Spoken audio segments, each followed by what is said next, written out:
Court is now in session for the trial of Miss Lotta Sky. The defense is ready, Your Honor. The prosecution is ready. It's been ready for a while, Your Honor. Edgeworth, my love. It's been 2 months, but I haven't been in the courtroom since his trial. I hope that personal feelings will not be part of the proceeding today, Mr. Wright. I will choose the path I think is right, regardless of what those around me might say. The judgment to be made here is in our hands, not those of anyone else. Very well, Mr. Edgeworth. Your opening statement, please. Chief Prosecutor Lana Sky has committed an unpardonable crime. Not only this, but she was rash enough to commit it in the prosecutor's office lot. Wow, he's much more forceful in person. I suddenly feel like confessing to everything. However, she will now pay for her rashness with her life. There was a witness to her crime. A professional witness. Well then, call your first witness, Mr. Edgeworth. The prosecution calls the first witness, Ms. Angel Starr, to the stand. The cough-up queen? Queen with a P. Don't mind me. Have I seen you somewhere? You ordered a caviar lunch, right? Oh, caviar! I've never eaten caviar before. Oh my god! Finally, my orders have been fulfilled! The judge is really wolfing it down. Oh, and for you, I have a Fiesta Bowl. Thanks? Will the witness state her name and profession? Ah, yes, and you, sir? Did you order the fingerprint lunch?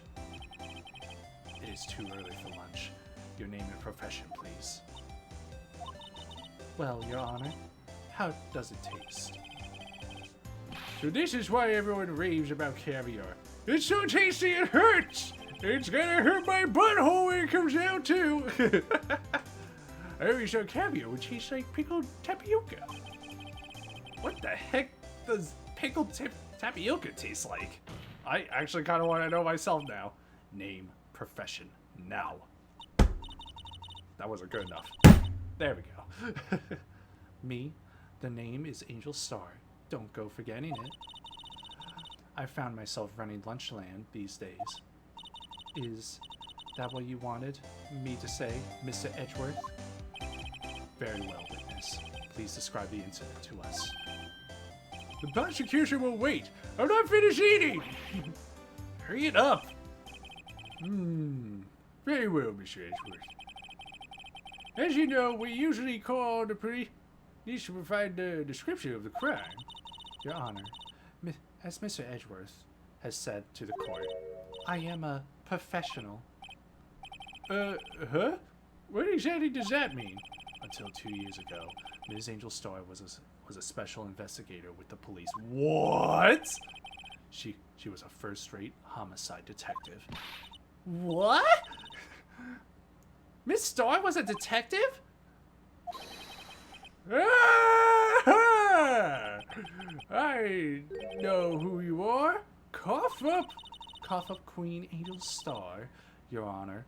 Long time no see. Very well. You may continue with your description, Miss Starr. Just who is this lady? If I might have the court's attention over here. Oh my fucking god. The parking lot at the prosecutor's office is divided into 2 blocks. A block is the prosecutor's office personnel. B block is for visitors and clients. A chain divider separates the 2 blocks. I suppose that's to keep visitors from taking the prosecutor's spaces, yes? The crime took place by a car in the back of A block in the car's trunk. The killer stabbed the victim with this knife and went to drive the body out. Okay.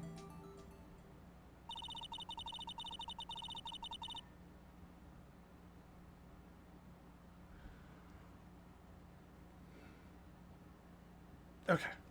Unfortunately, for her, there was a witness, and an arrest was made on the spot. And who is this valiant witness? Why, it was me, Your Honor. Good to know. Alright. Witness! Did you see the very moment of the crime? Of course, Your Honor.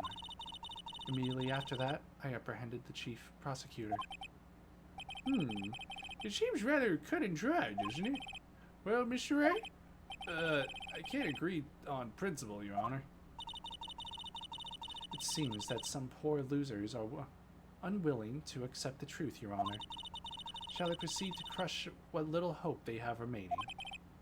If you can, then give them your worst, Miss Star. Wait, what are they talking about me? What? Witness testimony. Somehow, I always knew a day like this would come. Why?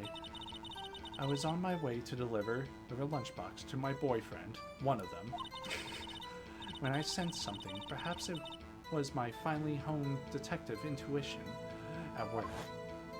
Oh shit. Through the wire fence, I saw the chief prosecutor standing next to a garnished car. The chief prosecutor was holding a knife in her right hand. Okay. Then...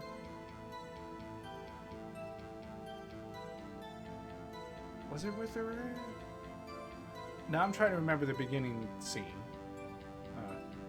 Then she thrust the pointy tip of the knife into Detective Goodman's chest. Great.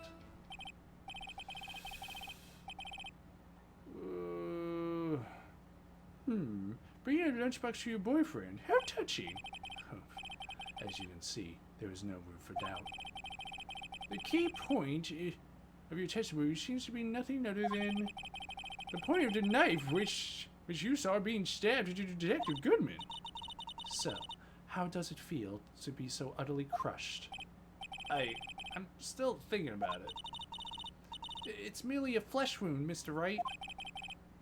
Very well, Mr. Wright. You may cross-examine the witness. Good to know I can cross-examine without hearing a bunch of objections. Yeah, hold up. How did you know? I respect the prosecutor's basic, abhorrence of crime. Yet, their methods are ugly and twisted. Twisted methods will always lead to tragedy. The lunch lady's uninformed opinion is duly noted. Given that they are used to erasing inconvenient evidence at their whim. Whoa, damn. Killing off a detective that knew too much is merely an extension of that. Damn. Step on me. Miss Starr, do you have something personal against prosecutors? I felt that I had found my dream job when I became a investigator. And if I hadn't been laid off by those prosecutors over there, I'd still be one. Laid off? She was fired?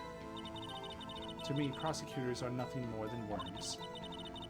That said, I am a pro, as you know. My testimony is unbiased and flawless. Very well. You may continue, Miss Starr. Interesting. Which boyfriend? This boyfriend. He's the detective? Not that boyfriend. The security guard. That boyfriend? You have several? Yes. This boyfriend, that boyfriend, and the other boyfriend. Care to join? And the another boyfriend position is still open for applicants. I'll stick with the lunch and shakes. Note to self, the judge had to think before replying. The security guard room is in the lot of A block. It's up the second level, so you can see everything from there. That would be the room with the security sign. Incidentally, did you bring your lunchboxes by car? Since I'm a visitor now, I parked in B block. So, she was in B block when she witnessed the crime. Good to know. And I sense some... Through the wire fence...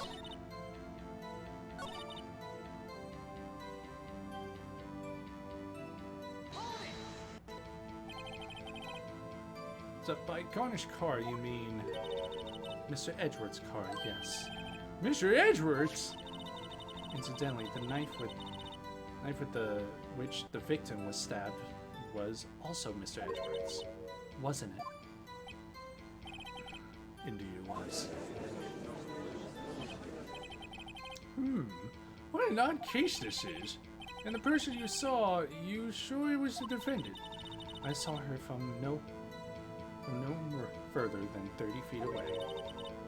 I am certain it was her. If she's telling the truth, we're doomed. Let's just do what we can. And even if we don't have any proof, we can always nitpick. Witness! In your testimony, you clearly stated the following. Prosecutors are nothing more than worms, ergo. Oh, you are a biased witness! You might want to keep those silly opinions to yourself in the future, rookie. Huh? Rookie? Unless you're willing to risk the consequences of doubting me. Whoosh. She had difficult eyes? I'll fry you like a fritter. Crispy on the outside, chewy on the inside.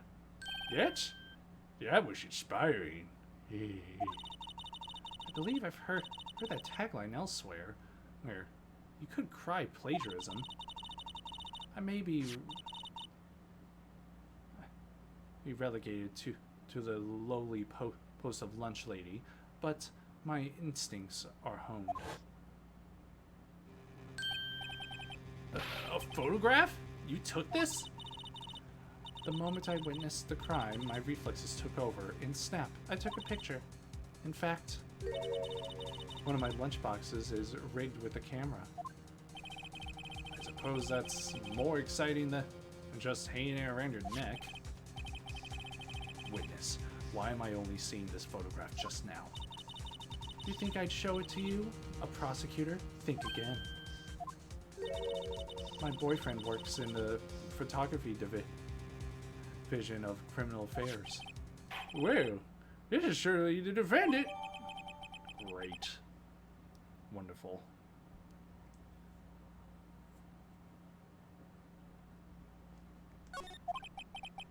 Uh-oh. This is unmistakably Lana Sky. So, what was the defendant doing at the time? Holding a knife in her right hand.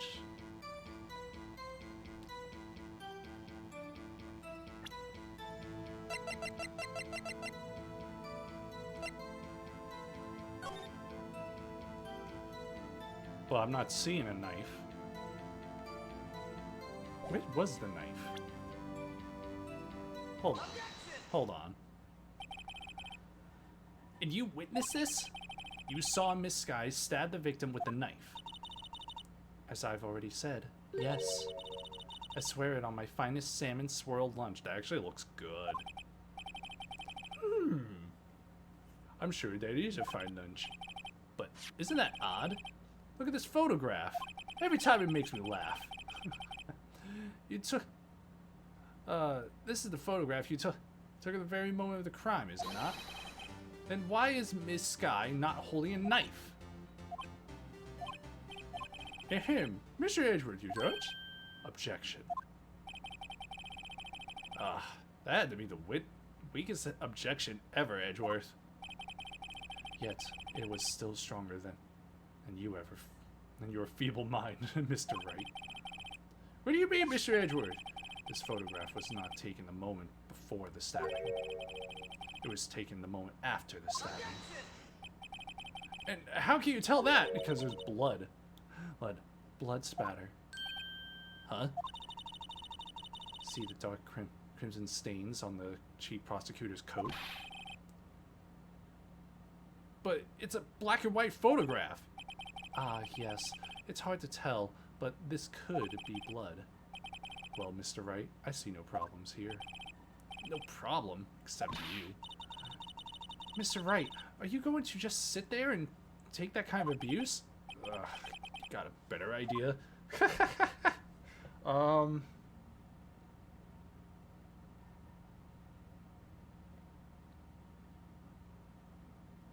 Fuck it.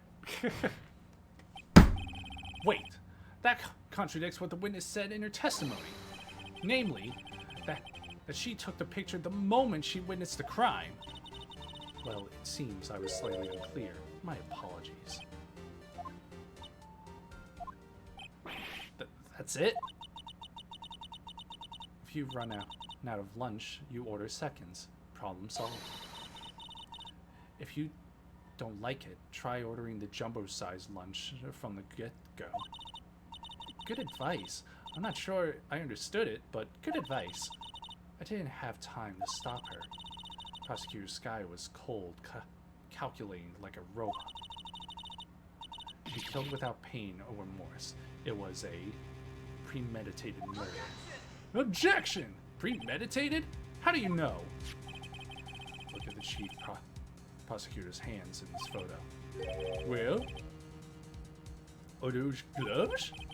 Surgical gloves made of thin rubber, most likely. Why would she have those on?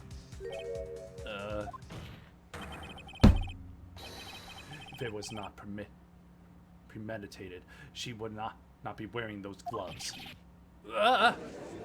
Great.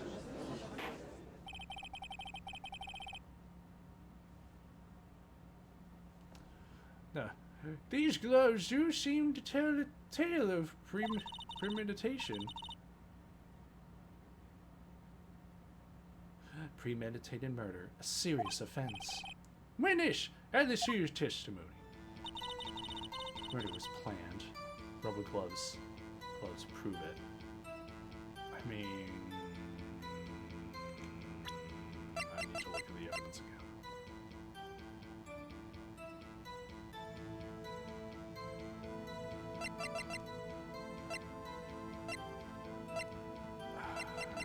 The knife has to come to play. It was planned. This is... How'd she get into the car?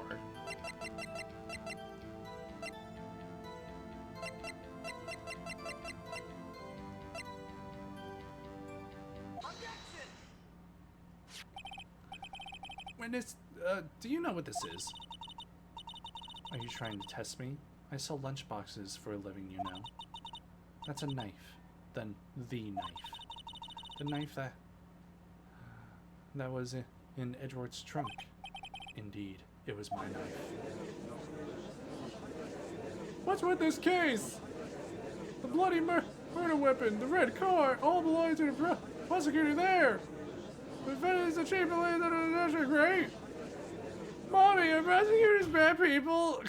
Why did someone bring their child to a murder case? The defense has a request. I ask that the witness provide an accurate testimony. What's that, rookie? In your testimony, you stated that Lana Sky planned this murder, and that's why she was wearing those special gloves. Seems like a natural conclusion to me. The gloves do indicate planning. However, why would she not also prepare the most important thing, the murder weapon? Oh, fuck. Oh. This knife just happened to be in the trunk of that car? Ladies and gentlemen, if you're going to plan a murder, you don't forget the weapon!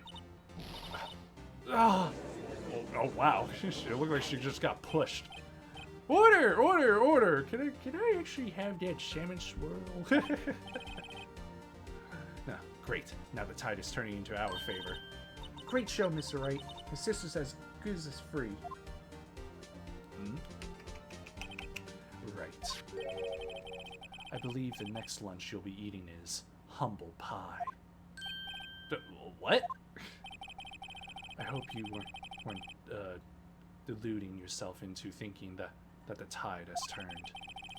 Not over such a trifling detail.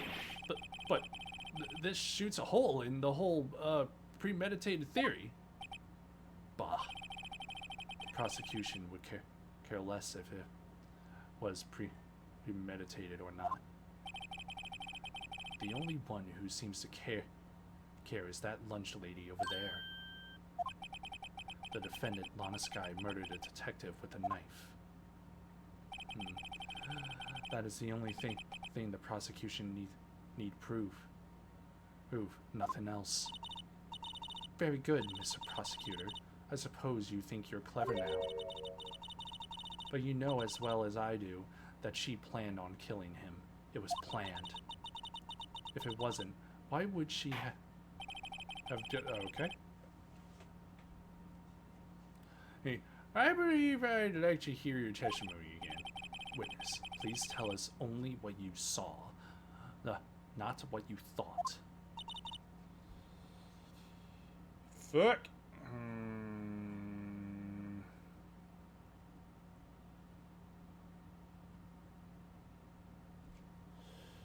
How dare you? My powers of deduction are not to be underestimated. Really now?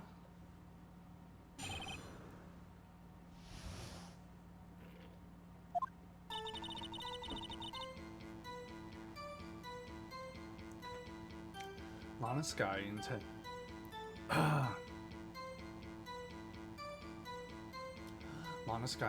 to murder Detective Goodman. That's why she called the victim all the way to the prosecutor's office. I'm sure the chief prospector had a grudge against the victim. Nothing else could drive that human machine to plunge the knife in again and again. Again and again? Wasn't he just stabbed once?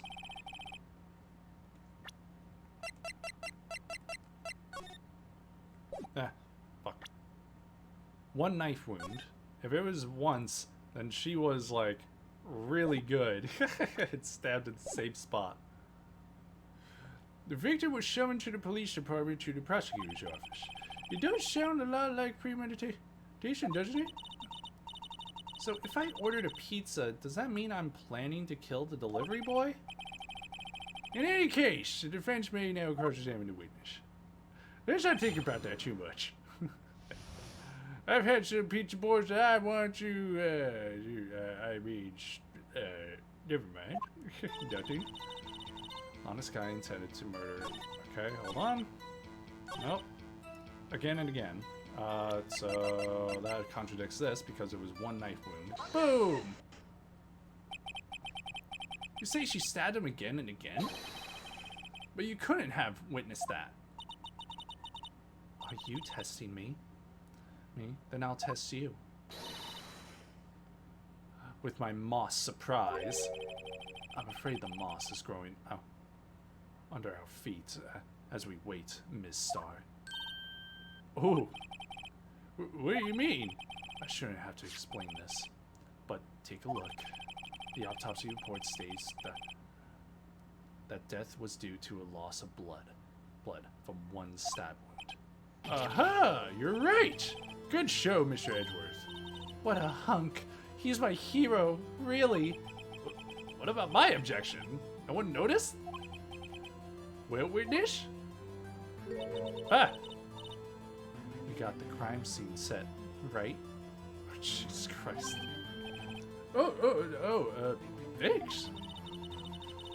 I always believed that no one could ever mistake ketchup for blood. But now, I realize that such mistakes are possible. So, you're saying you mistook something for blood? When she lifted her knife, I thought I saw blood at her breast. Splattered blood from her victim. That's why I thought she must have stabbed him at least twice. Then tell us what you saw that you thought was blood. Testify! Praise the Lord! Testify. Jesus Christ.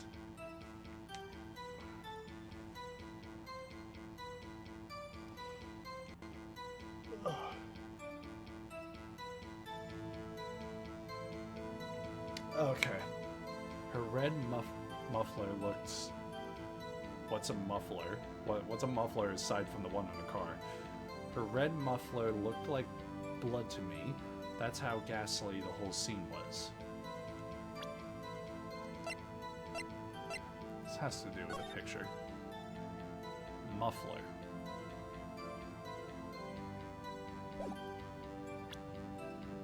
If she's talking about the coat, wouldn't it be the same color then?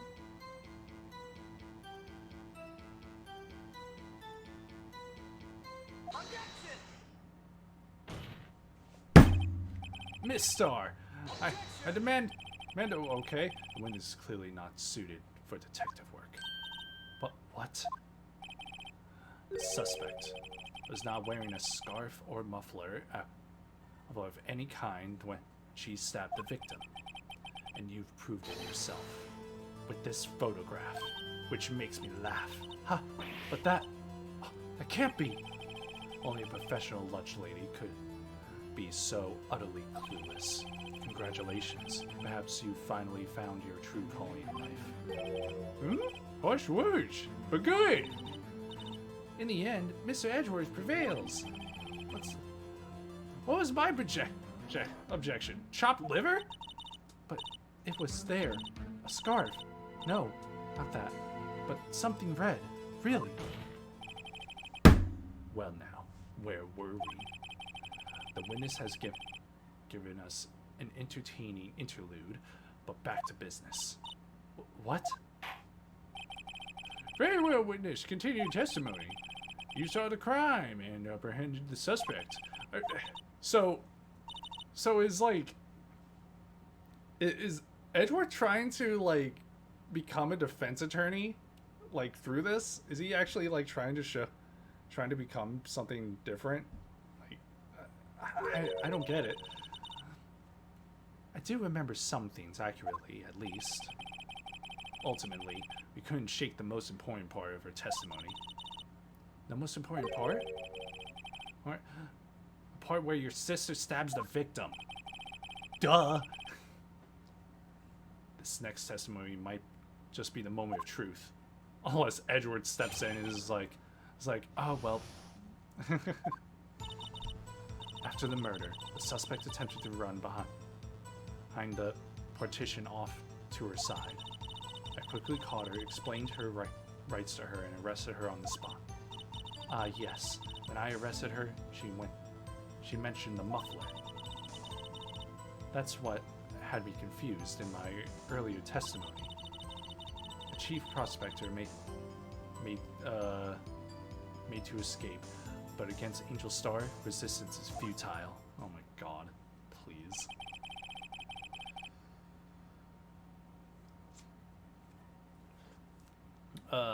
You are quite determined about this scarf, aren't you? I strike like a snake and bite like a cobra. I mean, even if you're not a poisonous snake, it's still like filled with bacteria and stuff, so you could just stick with like being a snake. Never mind. That's me, Angel Star. That wasn't a very good metaphor. First of all, a cobra is a kind of snake. Thank you! Don't bother me with details unless you want to get bitten. No thanks. I'd rather have you step on me. Note to self, Mr. Wright is weak against poisonous snake bites. That doesn't have anything to do with it. Everybody's weak against poisonous snake bites. It's poison. The chief prosecutor tried to resist, but her efforts were in vain. She knocked my hands aside, kicked over an oil drum. An oil drum? Hard to imagine. Oh, she's beautiful but deadly. A predator, this one. A leopard woman. Roar. Very well, Mr. Wright. Your cross-examination, if you will.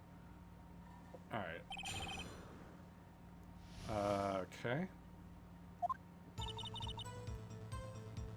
She attempted to run behind on the car. Clearly caught her, explained her rights. Okay, no, I'm just gonna start from here. Where is this partition on the floor plans? I'm sure she means this wall next to the car. That's right. There was a wall there, about 6 feet high. She was obviously trying to hide herself. Quite a natural thing to do for a criminal to do. And what did you do then? I quickly caught her, explained her rights to her, and arrested her on the spot.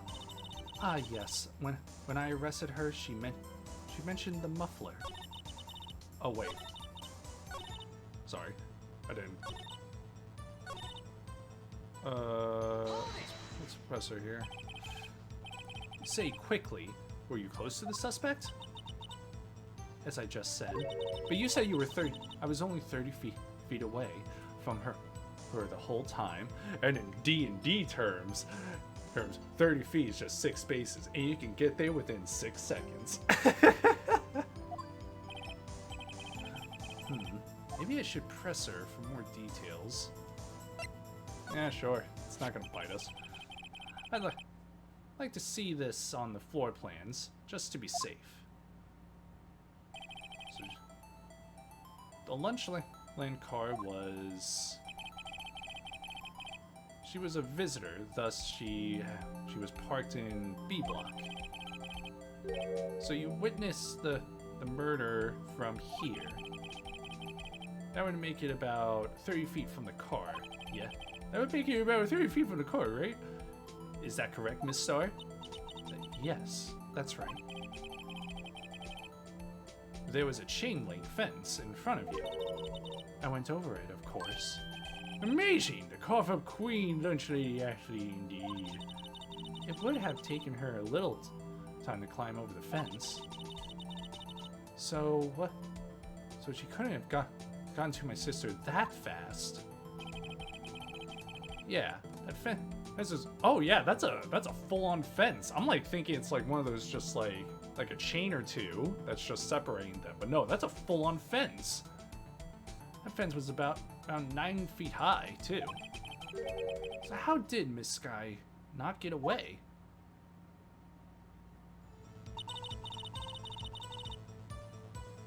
Alright. And she's talking about the muffler again. She mentioned the muffler. What exactly did she say? If I remember exactly, I would have told you in my testimony. Cheeky. Anyway, all I heard her say was the word muffler. Just that one word?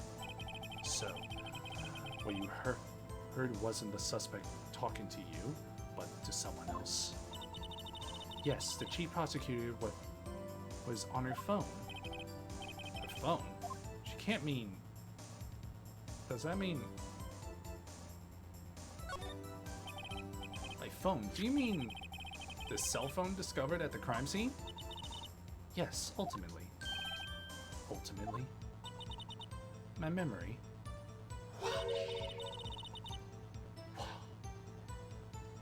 It's like a salmon heading upstream, you see. No, the court doesn't see, Mr. Okay, I'm seriously believing that her whole thing is just a hoax. The chief prosecutor first attempted to use the phone hanging on the wall. On the wall? That's right.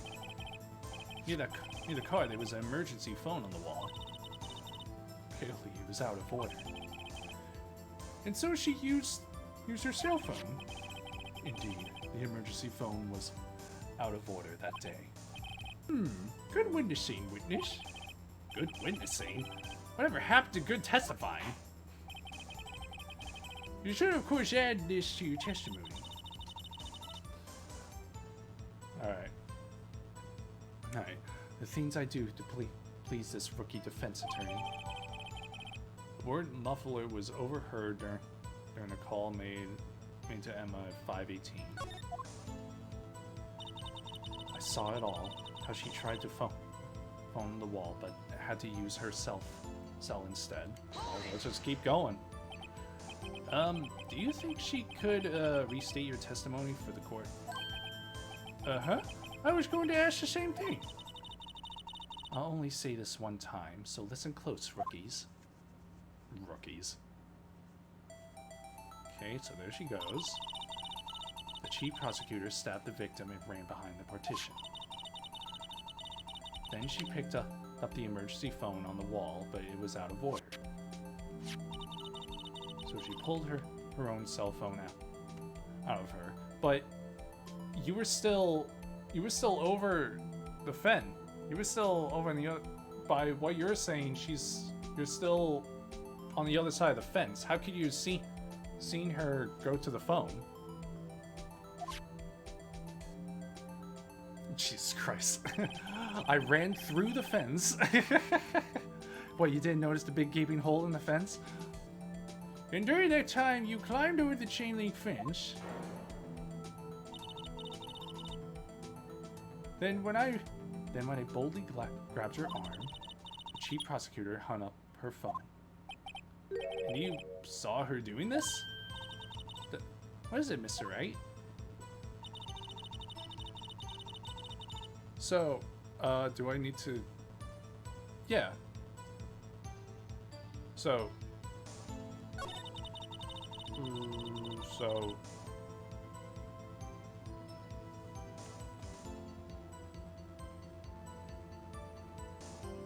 Yeah.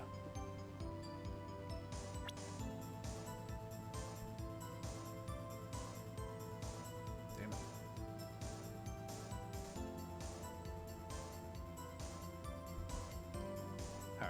Alright. So where's those floor plans? Boom? Okay. Miss Starr, I have to conclude that you have a personal grudge against Ms. Lana Sky. The witness is a former detective. Her testimony is unmarred by personal bias. Well, who would have thought you would be my knight in shining armor, prosecutor? You, who together with the chief prosecutor, kicked me out 2 years ago. Well, Miss Starr, this is a fatal contradiction to your testimony. How do you explain this? I don't know what you're talking about. Mess with me, and I'll make you cough it all up. Let's look at the floor plans here. You said you witnessed the crime from this point. However, if that's true, you couldn't possibly have seen Miss Sky making that phone call. I believe you see what I'm getting at. An emergency phone was on the backside of this partition. If indeed you were in B block, you couldn't have seen it. What?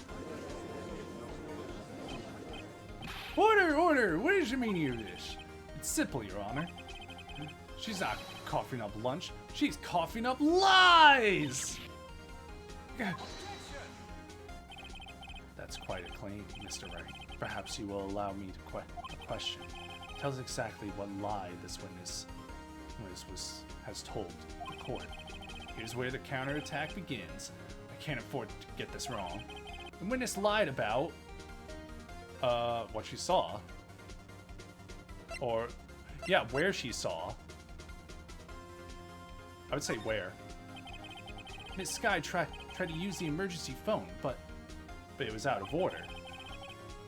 What is significant about this fact? Nothing. Therefore, it would be pointless for Miss Starr to lie about it.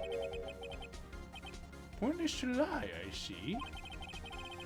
But say the witness did actually see Miss Sky using the emergency phone. It would mean Miss Starr witnessed the crime from a different location.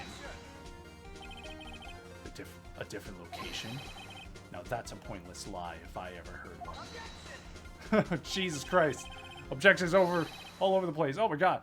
Before you call my lie pointless, at least let me tell it. Let me ask a question to our clever wordsmith, Mr. Wright. Just where was the witness when she saw the crime? All the testimony we've heard until now points to one direction. Place where Miss Starr witnessed the crime. I mean, it had, like, I think it's over here. Somewhere over here. Right? I hope so. No, she was in A block. She's in A block. If she was here, she could see the emergency phone. That's true. That solves the mystery. That would allow her to see the emergency phone, yes. But if she was there, she would have been able to arrest her well before she dialed her cell phone. Oh. You doubt my speed? I can run 150 feet in 9 seconds, you know. Is that really that fast? Not as fast as your witty rejoinders. Yes, Your Honor.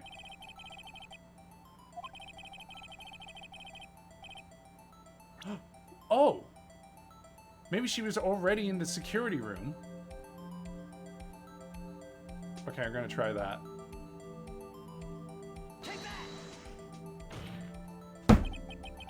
This is the only place where she could have been. Oh, the music silence. The security guard room?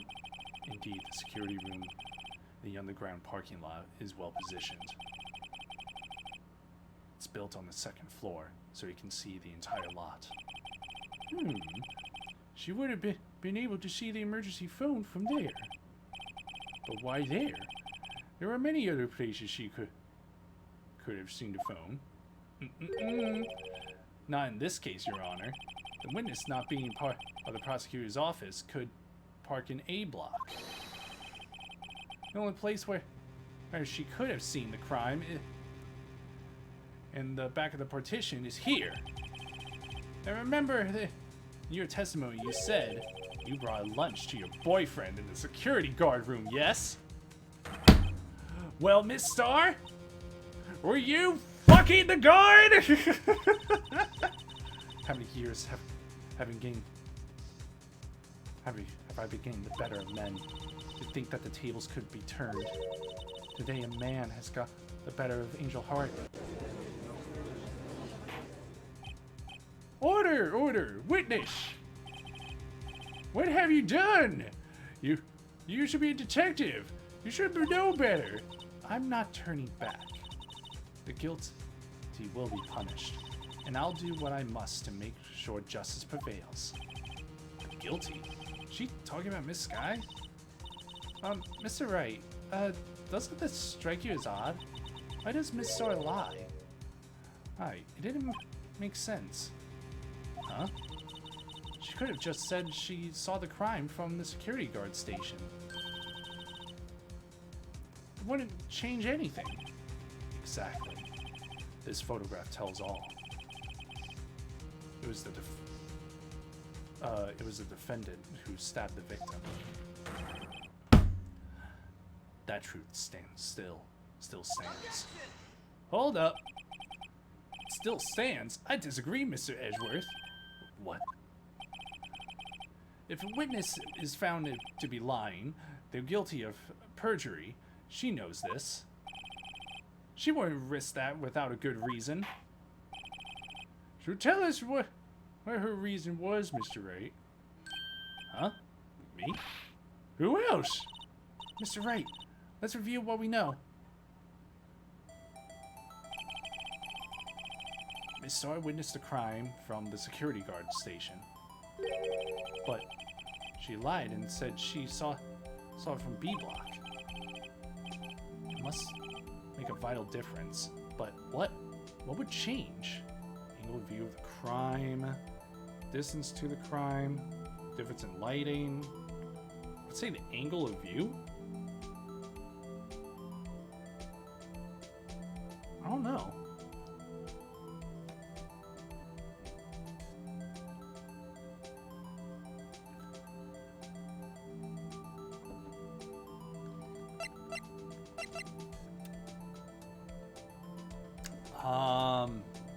I'm trying to like, I would think angle. Like, I would be your angle.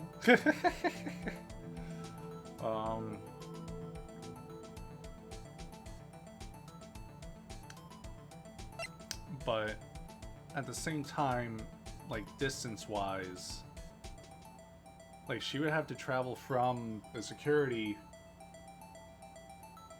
I don't know. I mean, I got another 4 chances? Yeah, I got 4 chances to go. I really think it's angle. But I'm just... I'll say...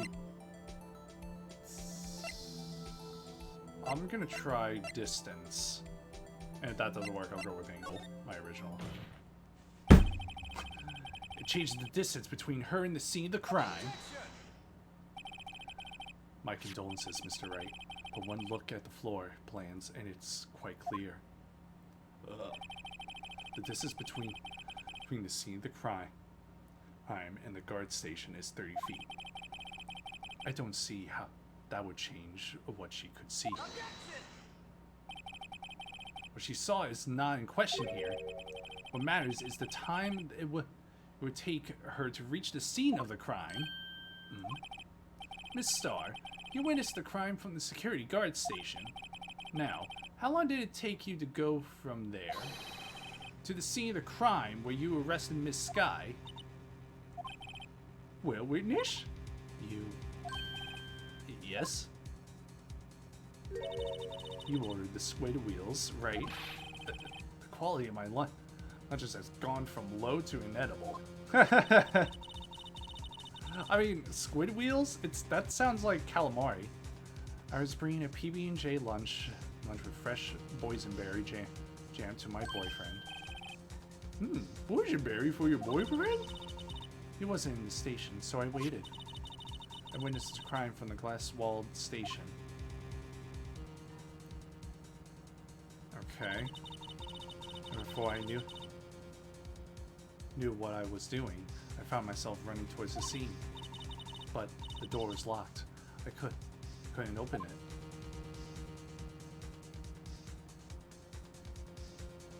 Oh.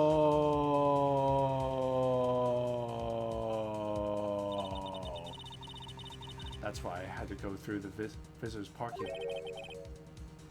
That's quite a detour. Wow. It probably took me at least 5 minutes to get to the scene of the crime. 5 minutes? That's a long time. This changes things considerably. But it was that woman over there in the defendant's chair who stabbed him. I know it. I have photographic evidence. I swear it. I swear it on my finest plastic spork. Okay. You have a point, but the spork is a wonderful invention. Oh my god. Would you like another caviar lunch? Absolutely! Uh-oh. Mr. Wright, you have to do something. Do I have any evidence to stop this? I mean, I would think so.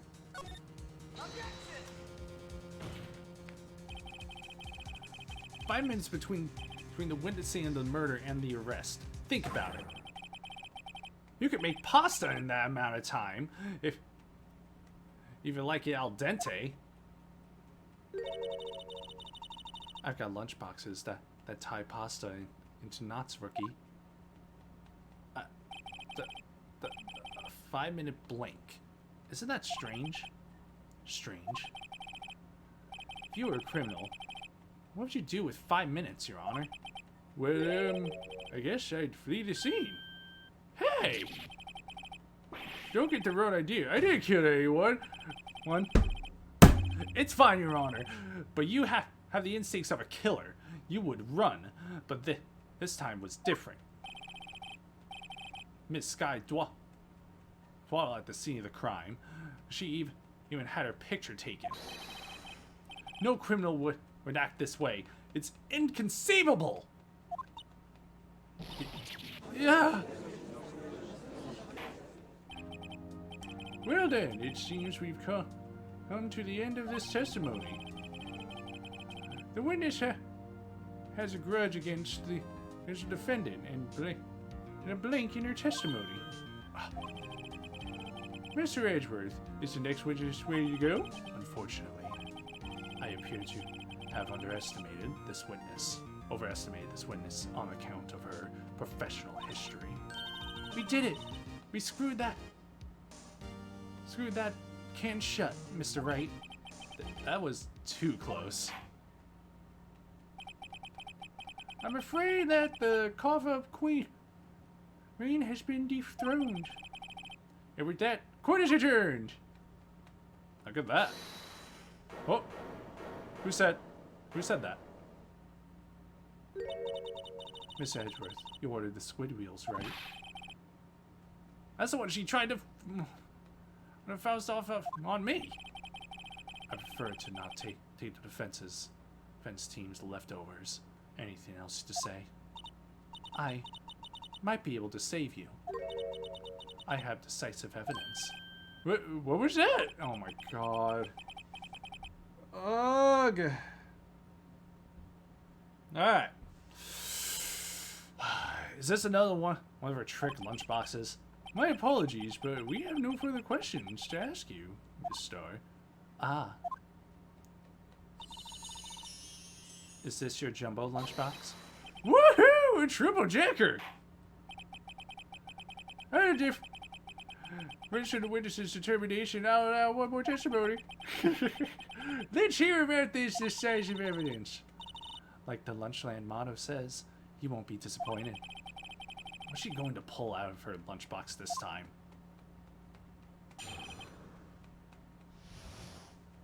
Decisive evidence. I should have mentioned those 5 minutes when I wasn't looking at the crime scene. And now, to the matter at the victim's shoe. Did I not bring this up? 2 types of blood were found on this shoe. 2 types? One was, of course, the victim's. And the other type matched that of the defendant, Miss Lana Sky. What? This shoe proves it's flawless. Decisive evidence. What the fuck? What? There was blood found on that shoe? Try lunch. Land and all your lunch and decisive evidence needs. Witness, what is the meaning of this? Why is this the first time I've heard of this evidence? Simple. As I've already said, I don't trust you with evidence, Mr. Edgeworth. That's why I took the liberty of investigating this myself. And you had blood tests performed. Didn't I mention? I have 3 boyfriends in forensics. Jesus Christ, girl! In any case, Your Honor, I can't accept this as evidence. What? You must know the two rules of evidence law. Rule 1, no evidence shall be shown without the approval of the police department. In other words, this shoe is a legal evidence, at least for the time being. Is that right, Mr. Wright? It seems so. Edgeworth sure is celebrating. Not so fast, Mr. Edgeworth. Don't forget, I used to be a detective. As I mentioned previously, this shoe has already been tested by a member of the forensics department. As you can see, it was approved by the police department as of today. Even the general public can produce official evidence, Mr. Edgeworth. Is that right, Mr. Wright? It seems so. Edgeworth is looking pretty solid. Could at least study some evidence law, really. Look, girl, you know, I really don't need this from a freaking schoolgirl. Please stop. The prosecution's complaints, notwithstanding, it appears that this evidence satisfies the first rule of evidence law. However, it seems you have yet another count against you, witness. Anything to ensure that the guilty is properly judged. White enamel shoe bears traces of blood from Goodman and Sky. Very well, Mr. Wright, you may cross-examine a witness. Fuck my life. Ay, ay, ay. Should have mentioned those 5 minutes. What? Fuck it. Why did you lie about those 5 minutes? I guess you could say I just wanted people to look at the results. The results? How many times do I have to say this? I saw the chief prosecutor stab the victim before my very own eyes. Compared to that, a 5-minute blink means nothing. Then why didn't you just tell the truth? Don't make me laugh. We're dealing with the most untrustworthy of the vile lot known as prosecutors. Falsified evidence, arranged testimonies, erasing and manipulating evidence. When you fight monsters, you need to use every trick in the book. This is when the suspect is admitting she did it. But false testimony is the most despicable crime of all, Miss Starr. Let's just get this over with.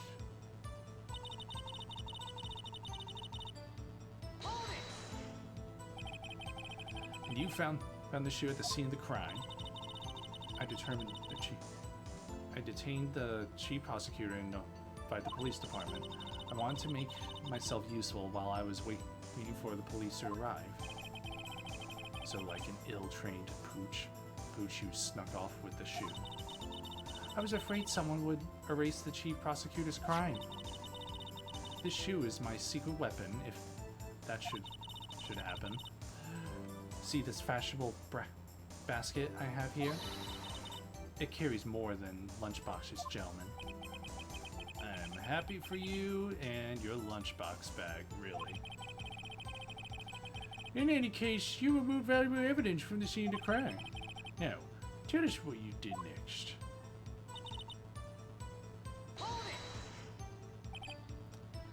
So you brought it to a forensics department. If you're going to submit something as evidence in court, you need it approved. To do that, evidence must be analyzed by a forensics expert. She got away with her little coup because she used to be a detective. Shoe does appear to have bloodstains on it. No shit. Well, the man was stabbed after all. And that blood belonged to victim Detective Goodman? As I said, there were 2 types of blood found on it. Okay. Hey, you can't say for sure the blood belonged to defendant with a blood test. You claim to know something about blood tests, rookie? Oh my god.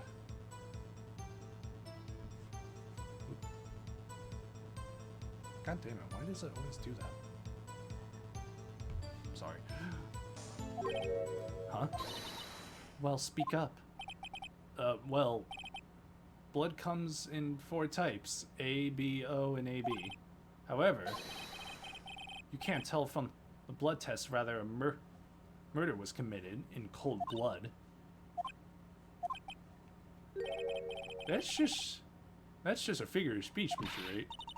Actually, what can differentiate between millions of types with all the blood tests out there? Which means that we can more or less narrow any sample of blood down to just one person. Or so I hear. That's pretty specific. If I had a little more time, I would have gotten DNA test results. But they said there was very little doubt it could be anyone's but Ms. Lana Skies. So the suspect's blood was found on the victim's shoe. That ties her directly to the death of Detective Goodman. I was afraid he was going to say that.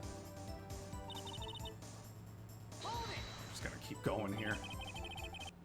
Can't let this evidence go through without a fight. What the fuck? I ordered the peppered fish guts. Or you ordered peppered. Some like it hot, Mr. Wright. Some, like your client, she's in enough hot water to make the whole vat of soup. What?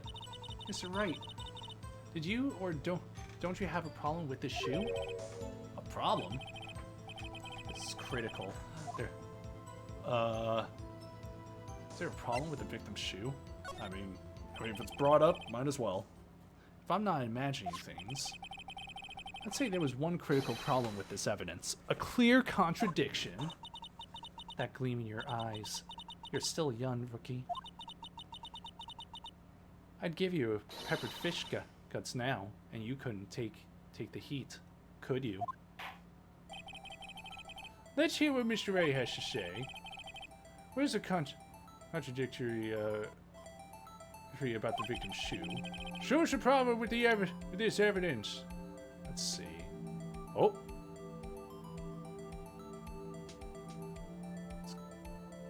Wait a second. So there's a blood stain here, but there's also blood on the bottom. This? I wonder if you noticed. There's blood on the bottom of this shoe.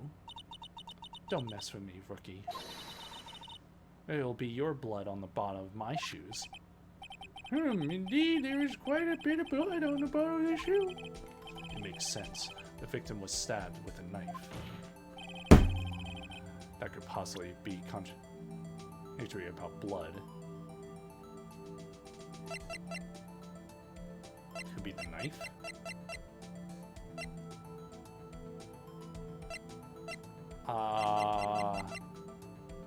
The knife?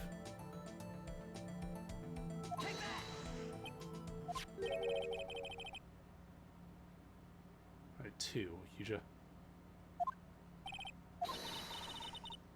Shit.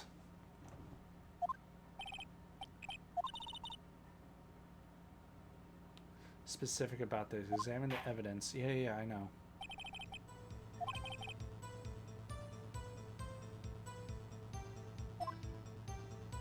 No.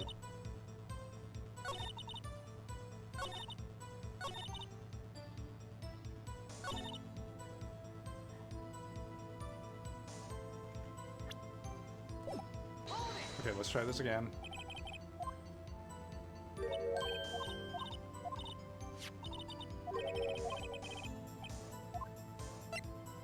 Okay, there's a problem. Okay, we're doing this again. And then bottom shoe. Okay.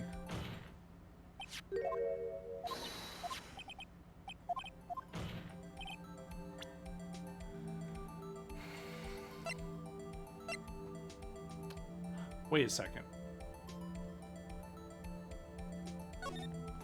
There's no blood on the ground. It has to be this. It has to be. Yes! The problem lies in on the footprint. The footprint? Note that the bottom of the victim's shoe is covered in blood. Then, isn't it strange? Why weren't there any bloody footprints found in the scene of the crime? Huh? As you can see, there were no traces of any such footprints at the scene of the crime. That contradicts your claim about the shoe! This picture only shows part of the floor, so there could have been bloody footprints.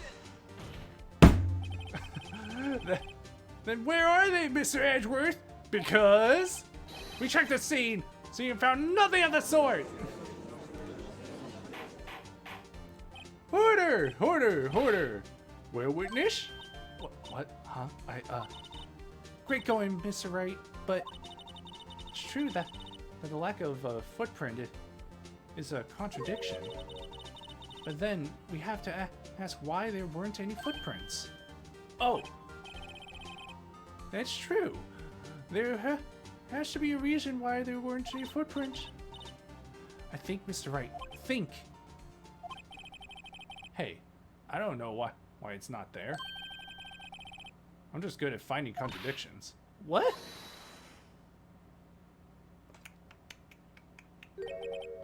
I see. Now I get it. Get what? Our witness is more more devious than I gave her credit for.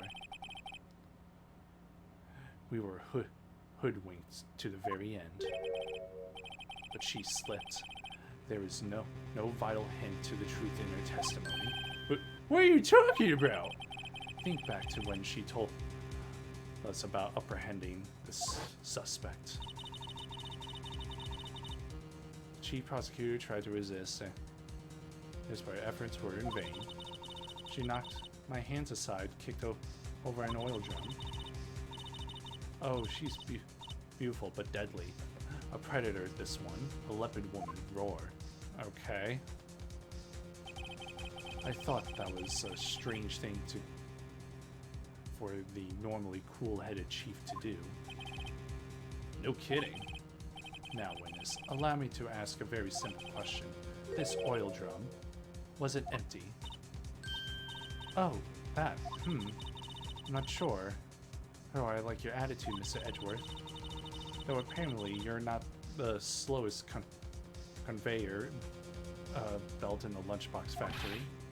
Witness! Well, was the oil drum empty? The oil drum kicked over by the chief prosecutor was brimming with water. What, water? What does that mean? Still don't get it, Mr. Wright. Do you want to know the reason she knocked it over? The real reason? Ah, shit! Aha! You don't mean... Yes, the suspect knocked over the oil drum for one reason and one reason alone. To erase the bloodstains that would become evidence against her. What? Oh, shit. That ties things up quite nicely. The bloodstains left on the victim's shoes tie her quite clearly to this murder.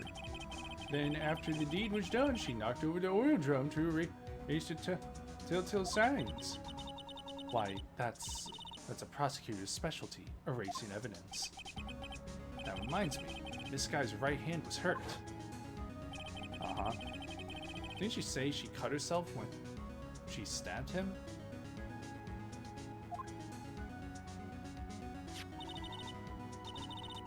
So that's when my sister's blood got on the shoe. Well, I see no reason to put on this trial. Mr. Wright, do something, please. What? What can I do? Your sister has confessed to the crime and she tried to conceal it. But... Enough. There was no need for the further debate. The verdict, Your Honor. Very well. But Angel Star is on the prosecution's side. She could have been lying about the water. This court finds the defendant Ms. Lana Scott. Oh, no. Oh! Who said that? Little girl, what did you just say? Huh? Me? Did you say that I, Angel Star, was on the prosecution's side? Well, yeah, you are. You're saying my sister hid evidence by erasing the bloody footprints. Well, I thought you had your fill, but here you are, demanding a second helping. Another lunchbox. A lunchbox called evidence. Wait, witness. Don't tell me you have something else. The time for deliberations is past. Any further comments and you be held in contempt of court. Your threats don't scare the cough-up queen, sorry. Look at this. Oh my god. A photograph? God damn it, woman! I had it just in case anyone had the gall to suggest that the white shoe didn't belong to the victim. I see no room for error in this evidence. Mr. White, wait! Wait, look at the asphalt in this photo. Hey, it's clearly wet. Erasing the last trace of down from the court's mind. Immediately after the murder, the crime scene was washed with water. I'm sorry, Mr. Wright. I guess I couldn't help after all. It's not your fault. I knew I couldn't win this case from the beginning. And It seems this is what your sister wanted anyway. But I'm sorry, Mia. No. Right. Wet or not. Don't be so quick to throw in the towel. Get yourself up off the asphalt. Take another good look. Don't give up. Not until the bitter end. This is the last piece of evidence. Very well. This time I'd like to declare the verdict for good. Objection! Yeah! Your Honor, wait! I'm sorry. What is it with you people? Can't I hand down my verdicts in peace anymore? Whatever it is, can it wait? No, it can't. Then it will be too late. Look at this photograph. The last one submitted. This trial isn't over until we give each piece of evidence proper consideration. So right. Are you saying there's a problem with this latest piece of evidence? Yeah, I'll think later. Yeah, there's a problem. Right or wrong. Oh, I've got to go ahead with this. I suppose since we've come this far, we should give every claim a fair shake. Very well, Mr. Wright. Show the court. On with this photo. Alright. Okay, so we was stabbed. There's a shoe. Water all over the place. What's going on there? What is that?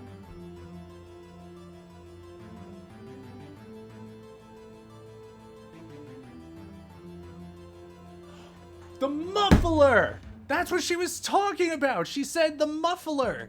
So it was a car muffler! The problem in this photograph is here! What's this? There's something poking out of the car's muffler. Wait a moment, Mr. Edgeworth. Your Honor.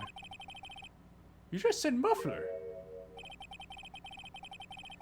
However, I see no trace of a muffler or a scar of any kind in this photograph.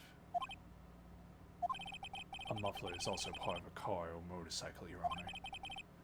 Just think of it as part of the exhaust system, a pipe. I see. And I see.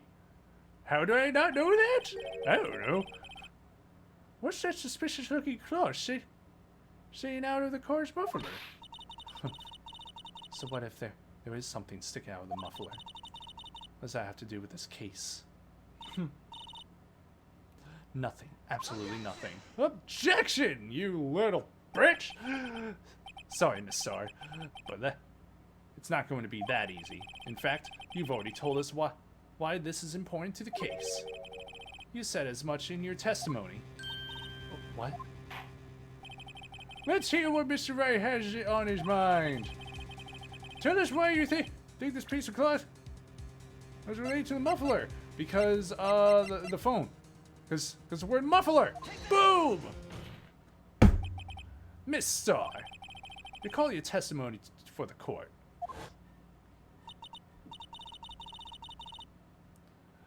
As you mentioned muffler. No. That's what had me confused in my earlier testimony. Muffler. Ah! Yeah! Could it be that the muffler you heard mentioned was actually this exhaust pipe? If so, that means this piece of cloth is vital evidence! Oh.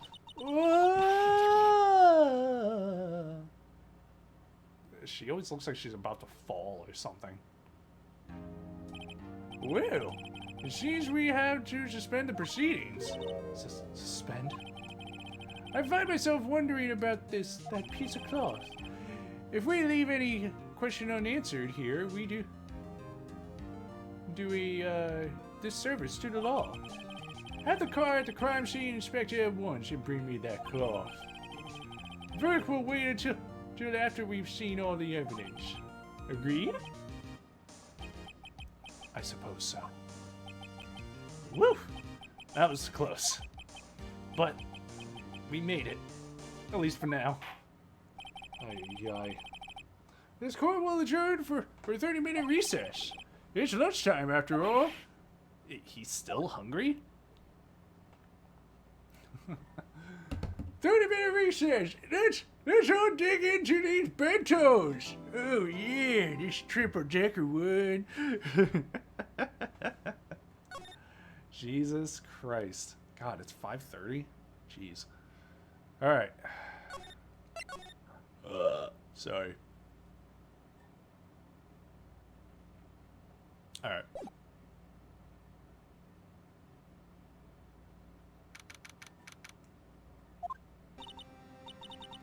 Mr. Wright? Huh? What? Are trials always like this with you? Like, you're swimming up from the bottom of a lake, about to reach the surface, but no matter how hard you paddle, you never seem to get there? Pretty much. Except today, we're swimming in quicksand. So what happened to your sister anyway? Apparently she got called off to the judge's chambers. Probably something to do with that piece of cloth. So, this is where we turn this trial around, right? Our only weapon, tiny insufficient piece of cloth. I'm the one who's starting to feel tiny and insufficient, to tell the truth. Holla, partner. Or hola? I think he's trying to say hola. Hola, partner. They say you show a red cloth to a bull, it'll fire up its temper. That's what they told me when I was a youngin', at least. Officer Marshall! Thought I'd come take a look, see how the trial's going. Looks like I'm late. They've got the home branch locked down tighter than the fort in enemy territory. That hard to slip out, huh? What is going on over there, anyway? All the police I've seen these 2 days have been really on edge. Don't you got enough on your plate without worrying about other people, compadre? You could be worrying about the chief prosecutor's taste in mufflers, for example.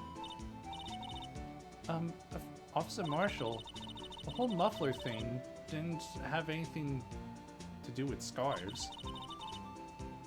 She wasn't even wearing a scarf. What? You don't say. Now, that just beat all. I've seen the red breeze blowing in her slender neck many a time. I saw it that day too. She was wearing a red muffler. That's true. Although, wait, she's wearing one right now. What?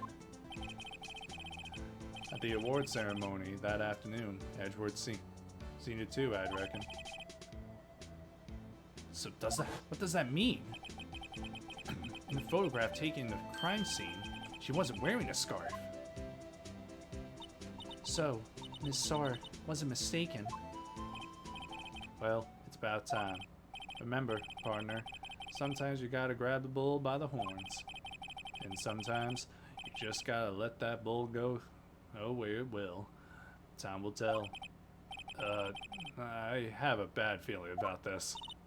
So, what are we swimming in now, Mr. Wright? If it's steak sauce, I can hook you up with some fine ribs. Ooh-wee. What the fuck? What do you mean, man? Order! I'd like to resume? What's up? The judge keeps looking over at the prosecution. What the fuck? Is something wrong, Mr. Edgeworth? Your face is blue. Your lips are purple. You're sweaty bullets. Pull up sweaty mouth spaghetti, I assume?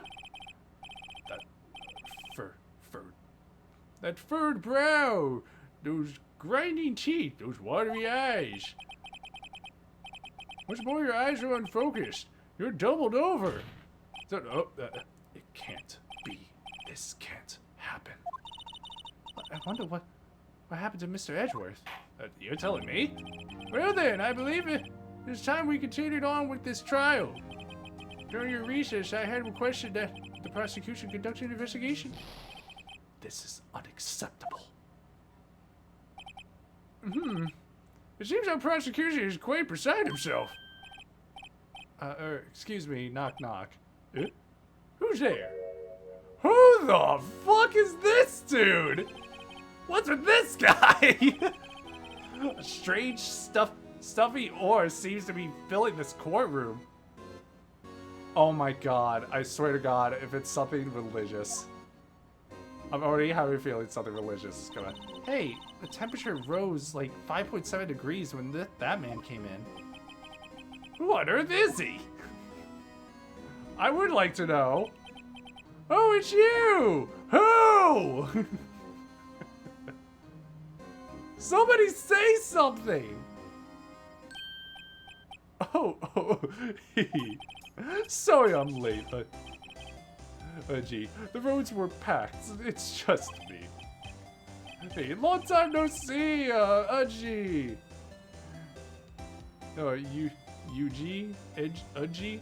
Gee, how you been? Swim much these days? Hello. No, I've been so busy. His name is Udgy? Busy, smizzy, Udgy, my boy. You have to make time to relax. Yes, indeed. Udgy? Seems to be his nickname for the judge. I'm afraid you're right. Very afraid. Sorry, but who are you? Aha! I am Righto! So, the attorney, I've heard... So you're Righto, the attorney. I've heard good things about you, son. Thanks? So sorry about our little Worthy giving you all that trouble, eh? You know, we should all go swimming together sometime. Jolly! Little Worthy? Mr. Wright! You don't know the district chief of police? That's a chief of police? Chief of police? He's the top ranking police officer in the entire district. Yeah, that's what the chief of police is. What an interesting fellow. Name's Gant.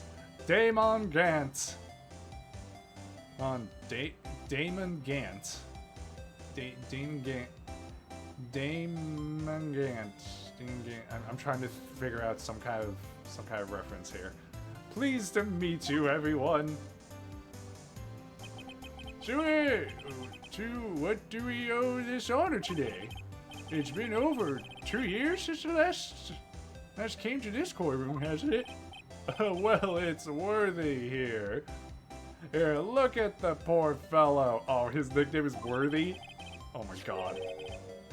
Oh, Edgeworth. Worthy. Okay. I just thought I'd help out by bringing this. Hey, that's my sister's muffler. So Ms. Starr wasn't just seeing things. When the crime occurred, Miss Sky really was wearing that muffler. But to think that it was stuffed into the exhaust pipe, yes. On little Worthy's car, no less. Worthy. What is with these long pauses? Oh. It's really quite embarrassing, even for us. What's this? It's what you call a switchblade knife. Quite, perplexing. Seeing this. Chief. What kind of outfit are you running? Mr. Edgeworth! How could they miss such a vital piece of evidence? If If your investigators are this lax, how do you expect us to do our job? Now, wait a minute, Worthy. I've no desire to hear your excuses. I'm telling you to wait. Or didn't you hear me? Have a look at this document, where it says person in charge of investigation. There's no mistaking that signature, is there, Miles Edgeworth? That's not fair. On the day of the crime, I had... Your head in the clouds because you got that reward. I know how you feel, but you're the person in charge. I'll expect a written apology. What? Are you serious? Don't be too upset. We'll find a way to clean up this mess that you made. This is the first time I've seen Mr. Edgeworth at a loss for words. Hey. This kind of major blunder is unlike you, Mr. Edgeworth. God. The court accepts this new evidence, but I'd like to ask the defense a favor first. Yes? Just to be sure, I'd like you to take a look at the blade of this knife. The blade, Your Honor? well, I don't see why not. Could you open it up for me, I wonder? Yes, well, I think all you have to do is push that switch and... If I cut my finger, Mr. Wright, I wouldn't be able to pound my gavel anymore. Well, I mean, depending on which finger it is. Yeah, but if I cut my finger, I wouldn't be able to point at people anymore. How would I be able to do this? Come on, just hurry up and open it.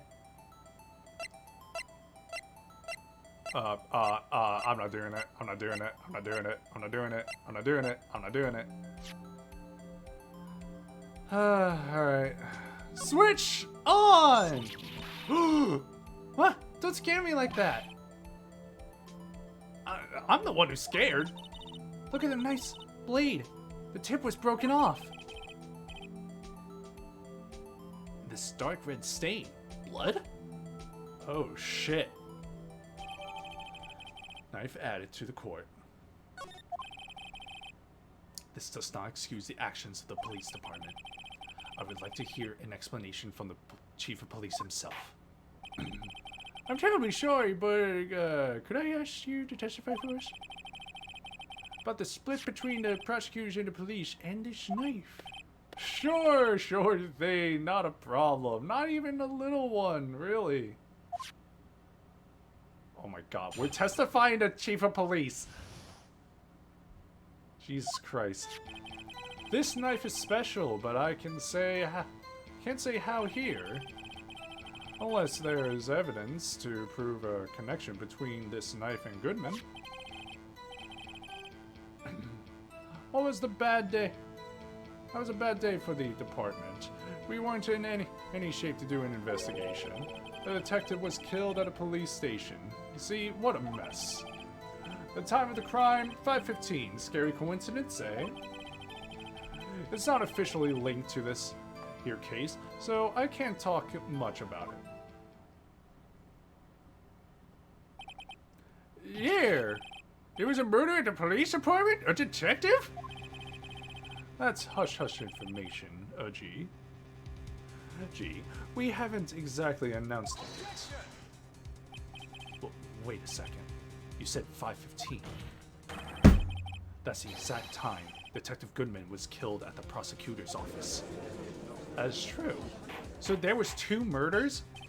Order!